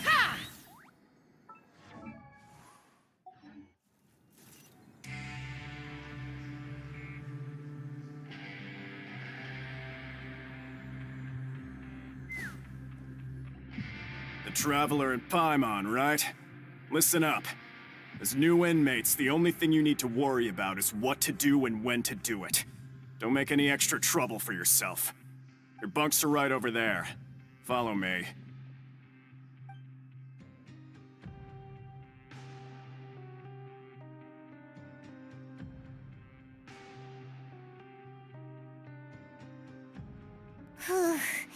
So this is where we'll be sleeping from now on. Oh, Paimon can't believe this! The days of staying home and reading detective stories are like a dream now. By the way, Traveler, we saw a lot of things worth investigating just now. Even though the Duke didn't say it too directly, judging from what he said at the end, it seems that he was only welcoming because we know Novelette. We are criminals, and Paimon did eat that cake, but we're actually here to help Novelette. Is it possible that he knows we're here on a mission? Or is Paimon overthinking things?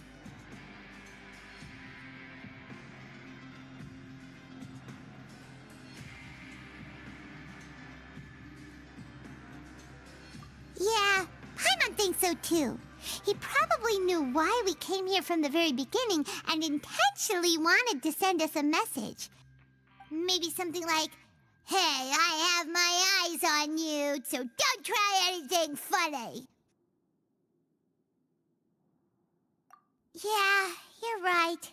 It's not like we can go back to Novelette empty-handed and say, "The dude looks scary, so we gave up." And besides, the Duke said that he was willing to go out of his way to show respect for Novelette, right? So, we at least need to try. But Paimon hasn't gotten a clue where we should start our investigation.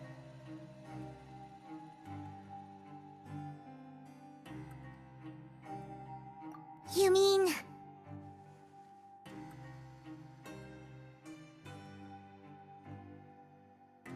Yeah, that's what Paimon was thinking too! Paimon almost spilled the beans when we ran into him. Fortunately, based on his attitude, it looks like the Duke sees Linny as just another inmate.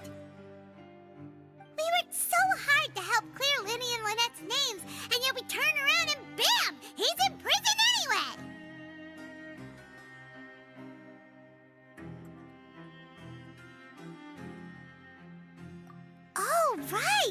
Lenny and Lynette are from the House of the Hearth. They work for the Knave, so they could be here to investigate too.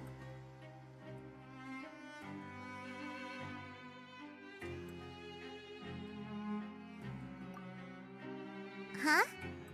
Oh, it's a card! Paimon didn't notice it earlier. It looks like a magician's prop.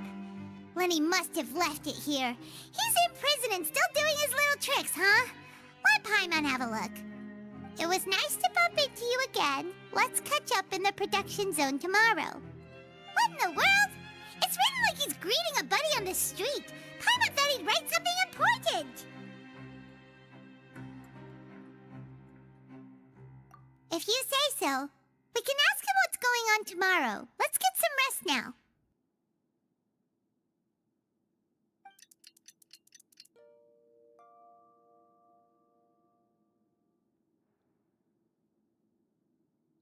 Hey, you're finally awake!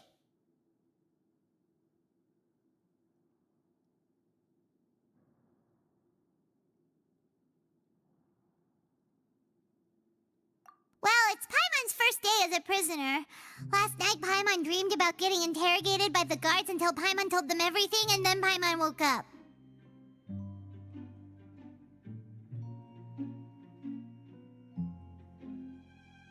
Hey, come on! It's just a dream, okay? Paimon wouldn't really squeal. Maybe. Hey, lazy bones. What are you still doing here? If you don't want to starve, then get yourselves over to the production zone. Sorry! We're going right away!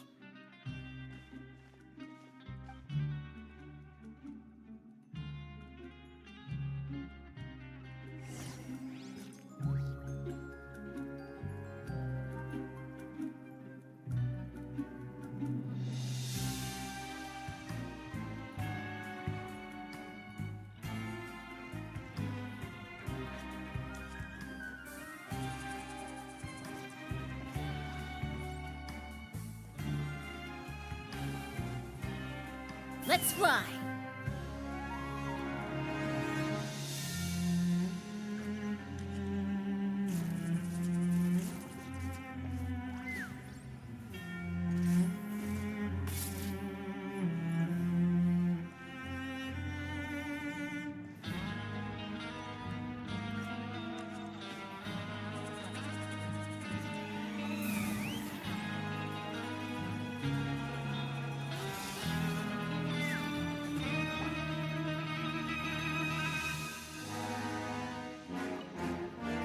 Yoo-hoo!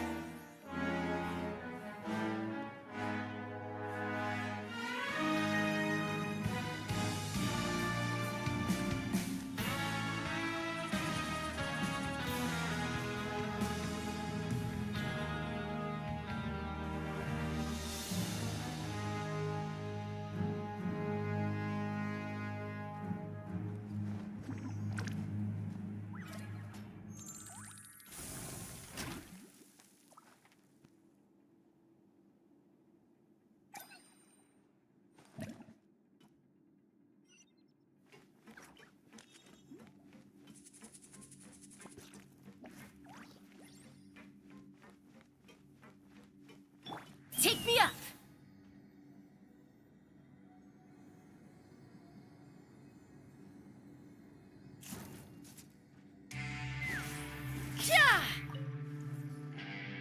Ah, you must be the catch of the day. Looks like you've got some luck getting assigned this space. Yep, we just arrived yesterday and... Don't interrupt me when I'm speaking. Yes, sir. Listen carefully to my instructions. I don't want any mishaps. Every machine here is worth more than the both of you.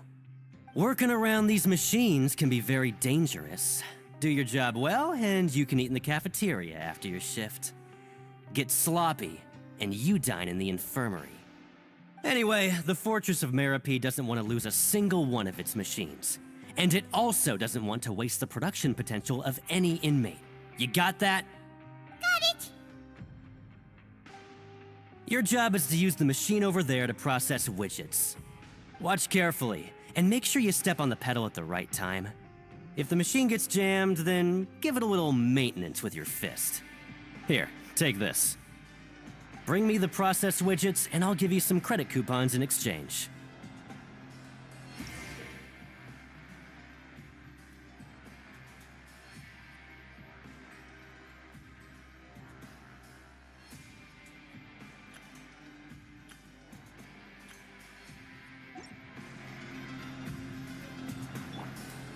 Shower me with praise!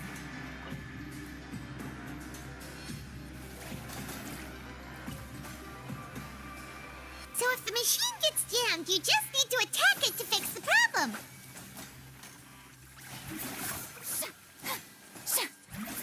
Once the widget is hot enough to glow, jump to step on the pedal and hit the widget with the hammer.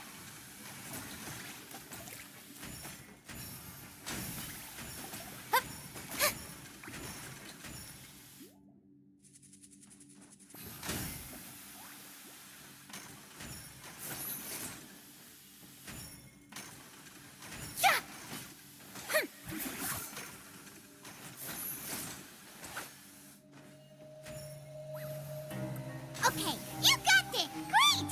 Now we can report back to the foreman and give him the processed widgets!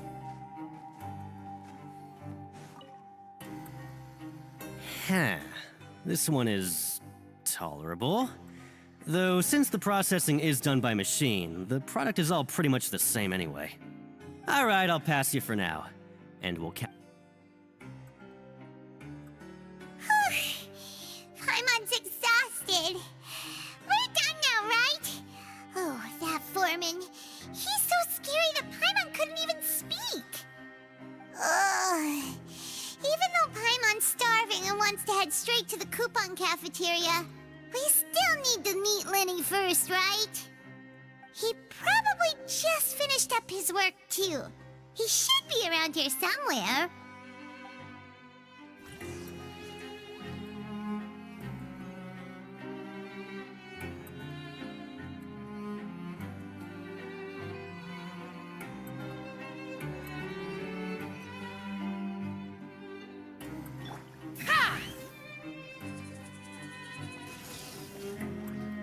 Lenny?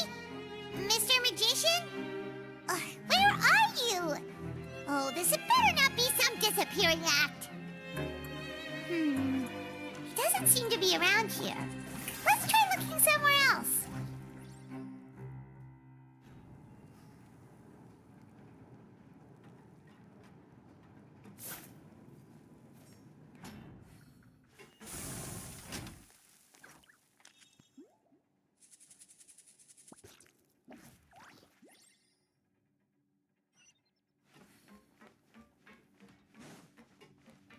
Where could he be?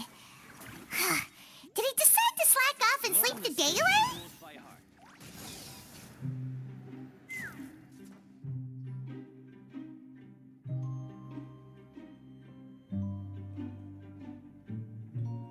Hey, over here.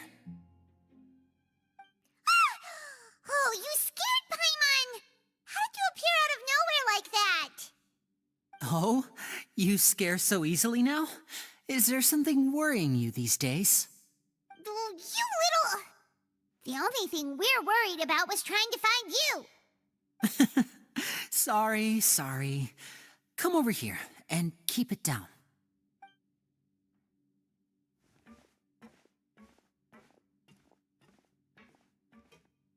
Oh, Lynette! You're here too! You two really are inseparable. That's right. My brother simply can't stand to be away from me. It's not just Lynette. Fremine is also here. Do you still remember him? Oh, you mean that diver from the House of the Hearth, right? Pyro remembers seeing him in the Court of Fontaine before. Now hurry up and tell us, how did you end up as criminals this time? We fought so hard at court to prove you were innocent, but now it looks like our incredible court battle was for nothing! Sadly, even the teeniest of things can land you in prison these days. I put together a street performance and used the popularity we gained from the Opera House incident to attract a big crowd. And then? Next, I invited several audience members to participate in the show. And then, with the entire audience watching, their wallet suddenly disappeared. My brother was charged with theft, and I was charged as his accomplice, having assisted him in his crime. It really isn't that bad. The missing wallets are all in the leftmost drawer of the Maison Gardiennage's big filing cabinet. We just need to see how long it takes to discover them. Yep, we should be released then. In terms of the magic trick itself, I think the performance went perfectly. Leave it to Lenny to magic himself into prison.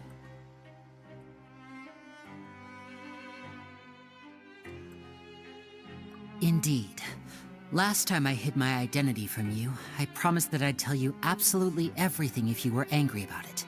No more secrets. So I don't plan on keeping anything from you this time either. At the moment, the House of the Hearth's interests don't conflict with yours at all. We were instructed by the father of our house, the Knave, to come here and conduct an investigation. Told you so! See? Paimon guessed right. As for what we're investigating, perhaps you haven't heard, but the fortress of Meropide hides a secret. Some even say that the entire fortress exists just to protect it. The House of the Hearth has been investigating this for a very long time, trying to uncover its mysteries. But recently, all of our informants, including the ones that had infiltrated the guards, suddenly vanished and have not been heard from since. We believe that this is a direct provocation, and it's the reason why we came here.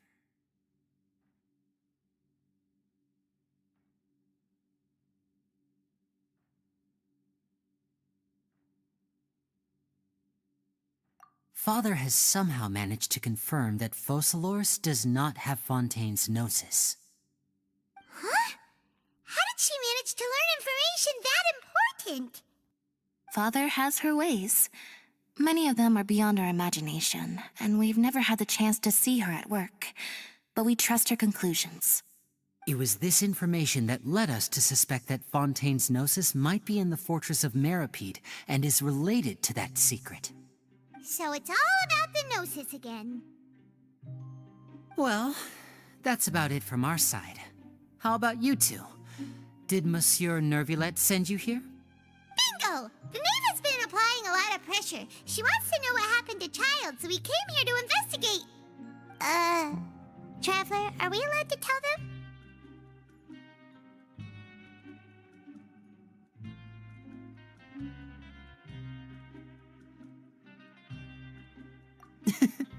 You don't need to worry too much about that.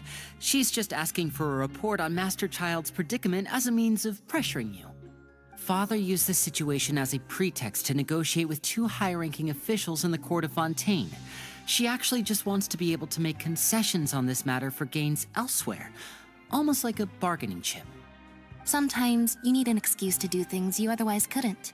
And a harbinger is more valuable than you might imagine.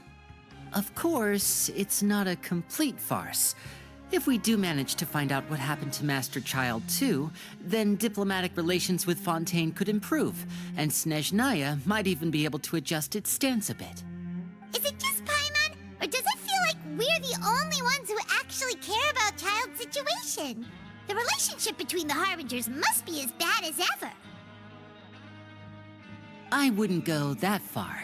Father just has different standards than we do when it comes to what can be sacrificed for an advantage. By the way, I have a suggestion. Why don't we team up?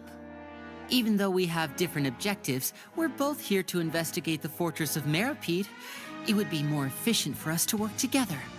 As you know, the House of the Hearth has many reasons to seek the Gnosis, but our highest priority remains resolving the prophesized crisis. You can trust us on that.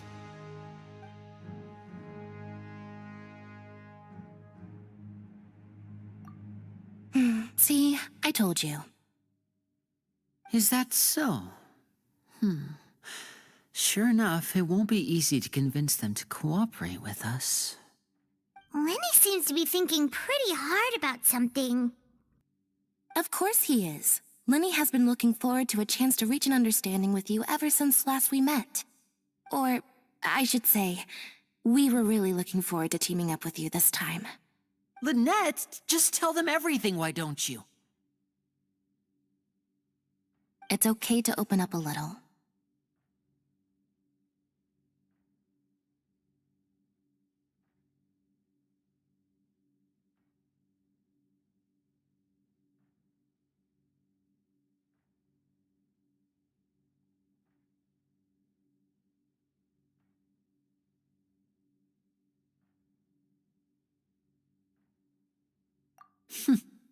Very prudent of you, and consistent with your behavior since we first met. That's reasonable enough, and I agreed to cooperate on these terms as well. I was prepared for the worst, but you were actually more agreeable than I anticipated. All right then, there's no time to lose. I have some information to share, so listen carefully. Since Lynette and I arrived here, our investigation uncovered the fact that the Fortress of Meripede has a forbidden zone. Most people just clammed up and wouldn't talk, but after asking the right questions, we were able to confirm the existence of the forbidden zone from the guards. You should be aware of that while you're investigating. A forbidden zone? Could that be where the child disappeared to? You're right, we'll definitely keep that in mind. Good. That's the most suspicious thing about the fortress that we know of so far. We have a few other unanswered questions, and we'll be investigating those as quickly as we can. Anyway, I hope you find our information useful at least. Oh, look at the time. You two must be hungry. You should go to the coupon cafeteria and get something to eat. I'll use my cards to get in touch with you again in the future. Oh, that's just what Paimon wanted to hear! Paimon's starving after all that work today. We can talk more about the investigation later. Let's go get some grub!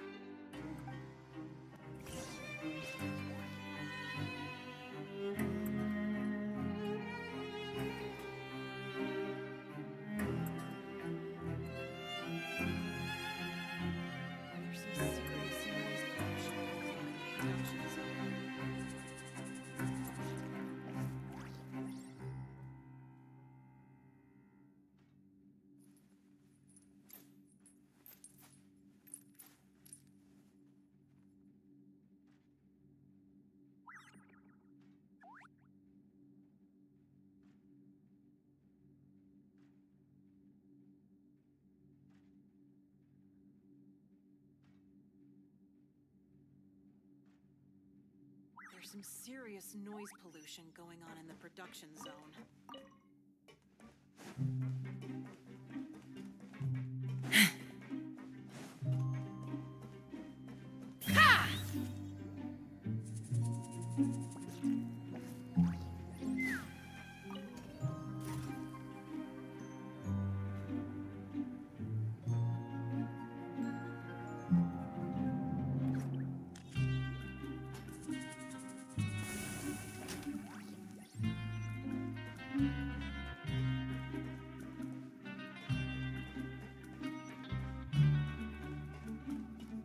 Take me up!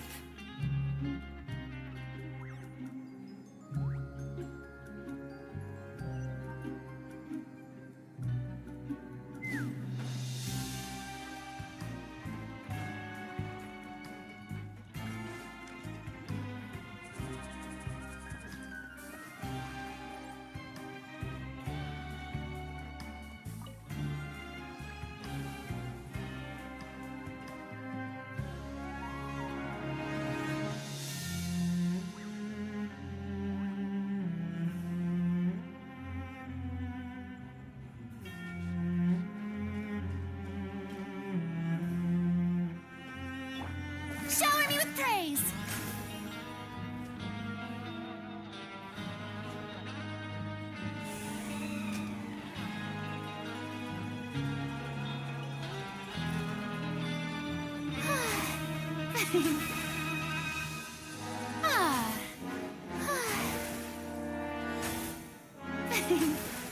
May I present?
Oh, he wasn't kidding. Today's meal is nowhere near as good as last time. Oh, who knows how long it'll be until we're lucky enough to get that super tasty meal again. Ah, forget about it then. We'll just deal with the regular food for the time being. Let's just get out of here as soon as possible. But life here doesn't seem all that bad. Other than the foreman being kinda mean and the work being pretty tiring. You think so, mate? If I had a coupon for every fish who said that. Seems you fishies still haven't learned your lessons from your life up on the surface. If you take things at face value, then by the time you reach a dead end, you won't even know how you ended up on that road in the first place.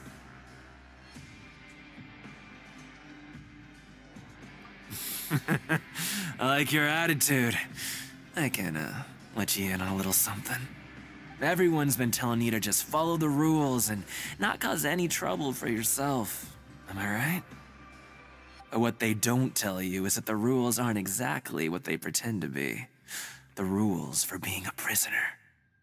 The truth is, this place has a lot of hidden rules. Huh? Hidden rules? Not everyone knows about those rules, but whether you know them or not, once you break one, you might encounter something even worse than death.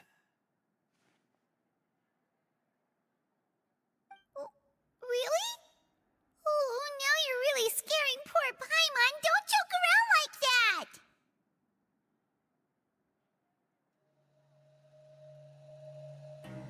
that! Of course. And I'd say that just disappearing would be one of the better outcomes. Oh, you mean that if there really are hidden rules, then Child's disappearance might have something to do with that? In that case, would you tell us some hidden rules? We definitely want to avoid breaking them. Come on, mate. This is valuable information. The difference between life and death. Do you really think you can just ask and I would tell you? Paimon understands, but we don't have many credit coupons yet. Yeah, I know. Not like I'm going anywhere. Just come talk to me after you've saved enough. Moreover, you're new fish, freshly caught, and completely out of your element. What'd be the point in even telling you anything before you've gotten a handle on your new lives? Come and find me once you've been here longer. I'm usually around the Rag and Bone shop. Just call me V-Doc. Bye-bye now.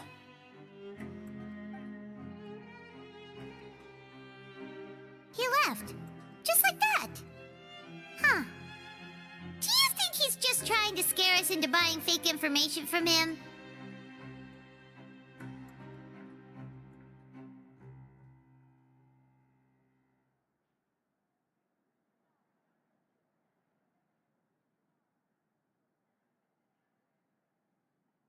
Yeah. It might be a good place to start in our investigation. Hidden rules, huh? But, like he said, we don't have any coupons, and we're still not familiar with this place. Oh, there's nothing we can do about it now. Ah, we were so busy talking, we almost forgot to eat. Even if it's not the best, it's probably better while it's warm. Come on, dig in before it gets cold.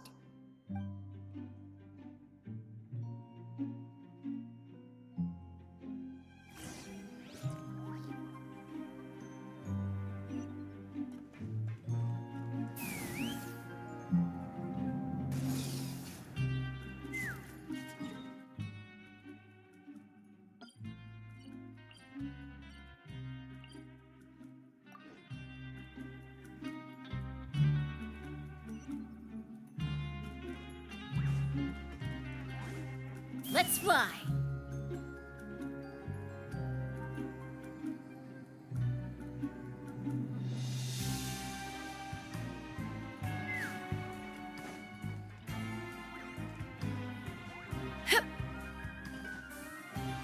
Take me up! Yeah!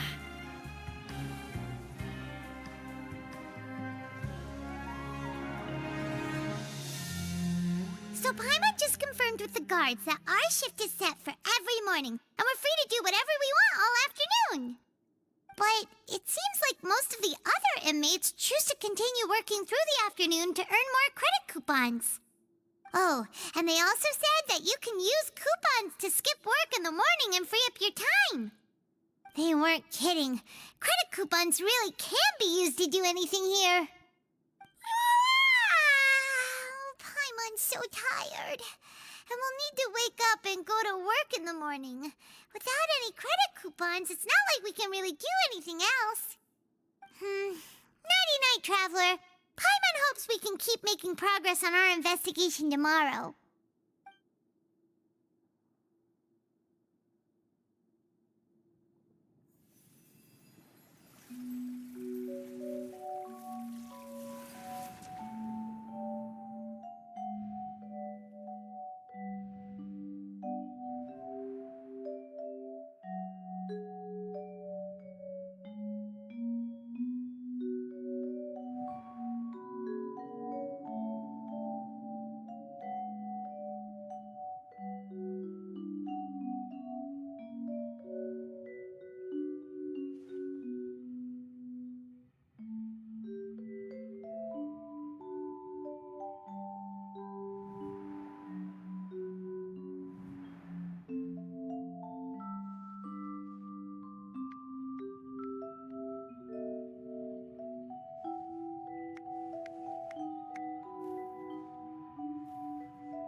Are you awake, Traveler? What's wrong? You seem to have something on your mind. Did you dream about something last night? Is that even possible? Unless it wasn't an ordinary dream? Child's vision! So you had it with you this whole time? Maybe the vision connected Child's consciousness to yours. And our investigation has its first major breakthrough! Good thing you brought the vision with you here. So what did you see in the dream? Do you know where Child went?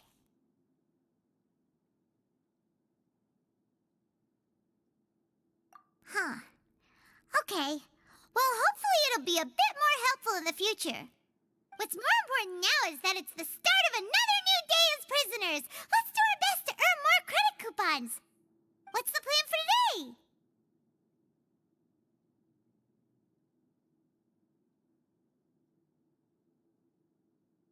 Let's go! It's time to start working. If that guard Fielding catches us skulking about, he's sure to give us an earful.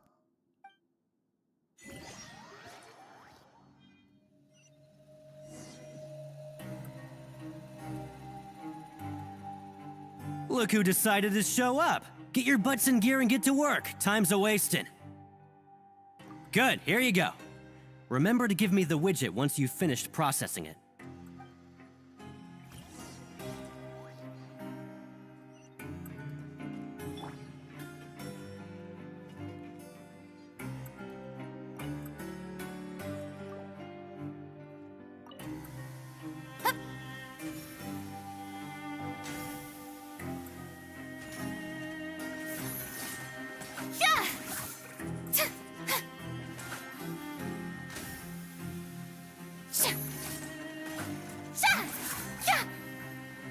Alright, finished.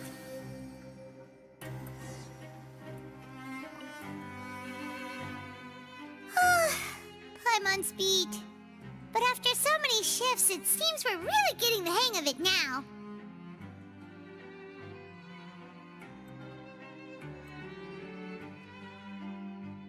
Hey there, fellow shiftmates. I saw you finished your work, so I thought I'd come over and say hi. Oh, hey there! We've seen you before. Your assigned workspace is really close, isn't it? That's right. The name's Rowan. This past few days, I couldn't help but notice the new faces working nearby. I guess we were destined to meet. I've been working here for almost 15 years. Even the foreman, Grainville, always calls me Chief. Whoa, you've been working here a long time, Chief.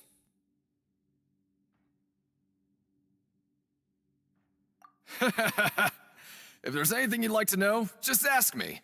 I know the work here in the production zone better than the back of my hand. All right, Chief. We'll be sure to come to you first.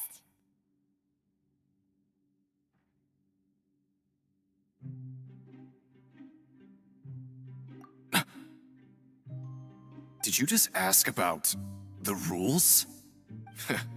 Pretty sharp for newcomers. You've already heard about the rules, huh? Who'd you hear it from? All right. Seeing as I'm the one who came over here, you're already calling me Chief. I guess I can tell you a little. Truth is, you two keep working like this, you might be putting yourselves in danger. Huh? Wait, there's even a rule about that? What would have happened if you never told us about this? Well, it's usually not that easy to break one on accident. The conditions of the hidden rules are usually pretty specific. But once you do break one, bad things happen.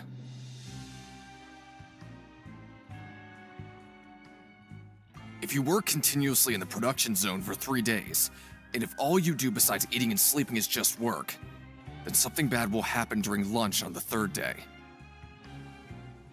Huh? Like what? Oh, don't scare Paimon! If I knew that, then I wouldn't be standing here talking to you, now would I? You mean, even you have never tried working 3 days like that before? There's actually a legend about this rule. They say that there was a worker who worked way harder than me. He was both efficient and eager on the job, and most other workers couldn't hold a candle to him. One time, he tried to test his limits and worked as long as he could. Then during lunch on the 3rd day, he disappeared into thin air, as if he'd evaporated. Later, some people went and asked some of his past friends about him, but they said, never heard of the guy. What the? How could that happen?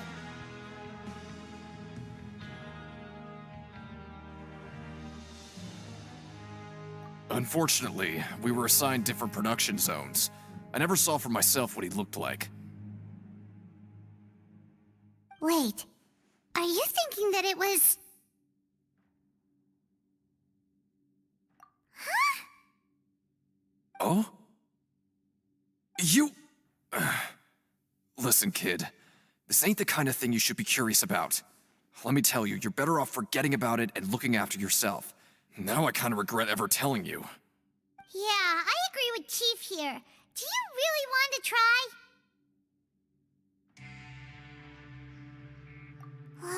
All right, if you insist.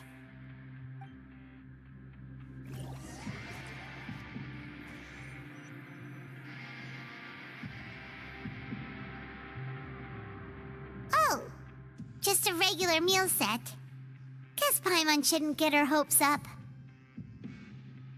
What would you like to do this afternoon?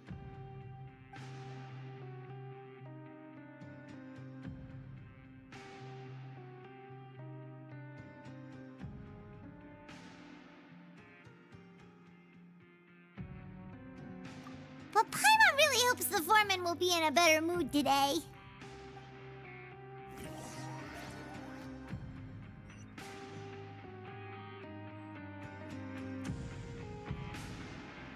Look who decided to show up. Get your butts in gear and get to work. Time's a-wasting. Good, here you go. Remember to give me the widget once you've finished processing it.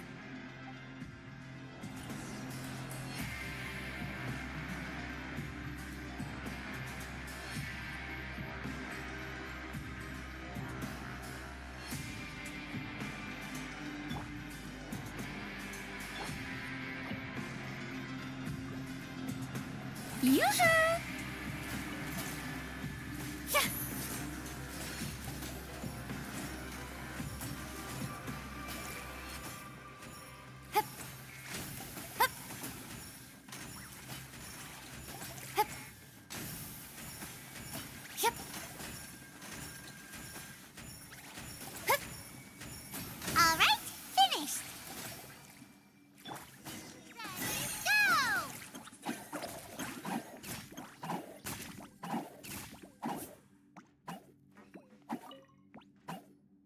Let me have a look.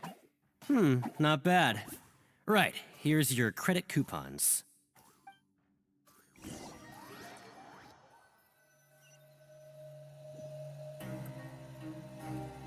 Aw, looks like we won't get a chance to sleep in as long as we're here. Let's get to bed early.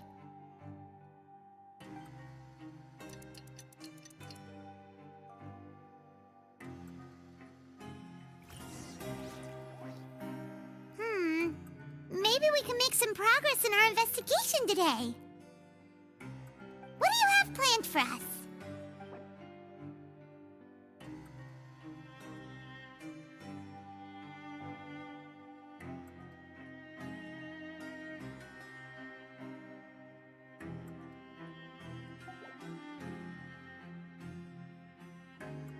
Right, we just need to keep at it.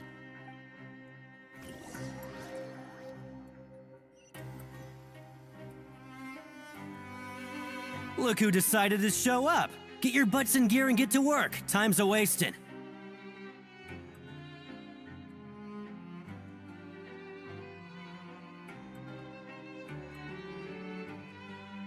Oh?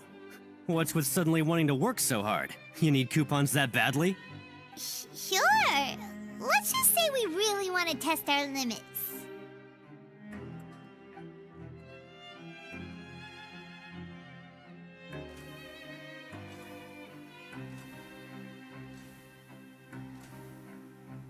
Nice! We did well today. Let's keep it up!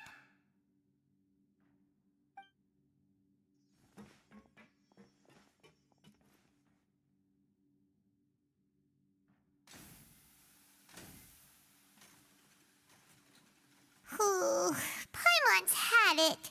Who knew that processing these widgets would be so tiring?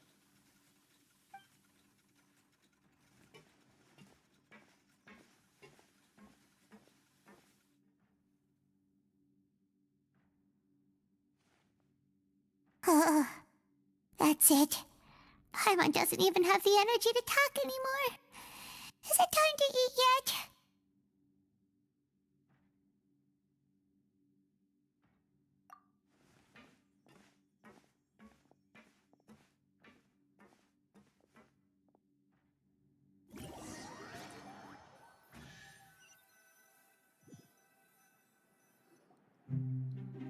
Oh, Paimon's exhausted.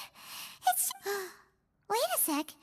Now that Paimon thinks about it, haven't we been working non-stop for 3 days now? And now it's like... Oh, Paimon feels a shiver going down her spine. What's going to happen? But it doesn't seem like anything's changed at all. And we made it to the coupon cafeteria safely. Are the so-called hidden rules only a rumor after all? Well, there's no use to just guessing all day.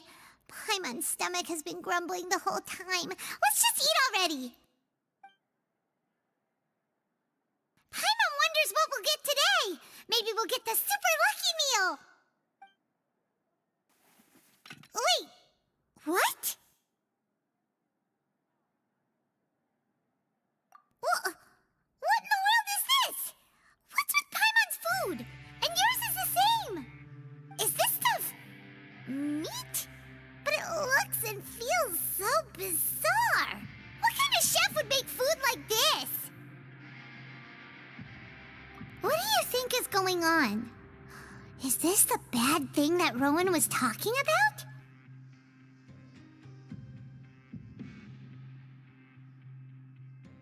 No, stop right there. Paimon gets what you mean, just don't say it. Hey, isn't that Woolsey over there? He must have made the food, right? So let's just ask him about the food and be done with it. Hey, Woolsey, have a moment? What is it? I'm about to go report the numbers for today's free meal, so you'd better make it quick. It's about the meat in our meals. Look, does it seem normal to you? The meat? Oh, that. Looks perfectly fine to me. Totally normal. You better hurry up and chow down. How could this be fine? Hey, don't leave! You barely even looked at it! Hey!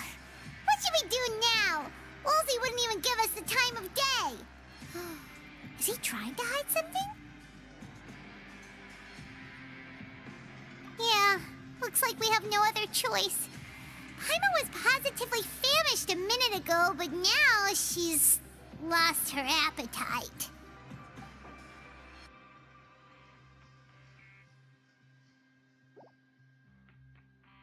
What would you like to do this afternoon? Since we have time now, let's focus on investigating some more.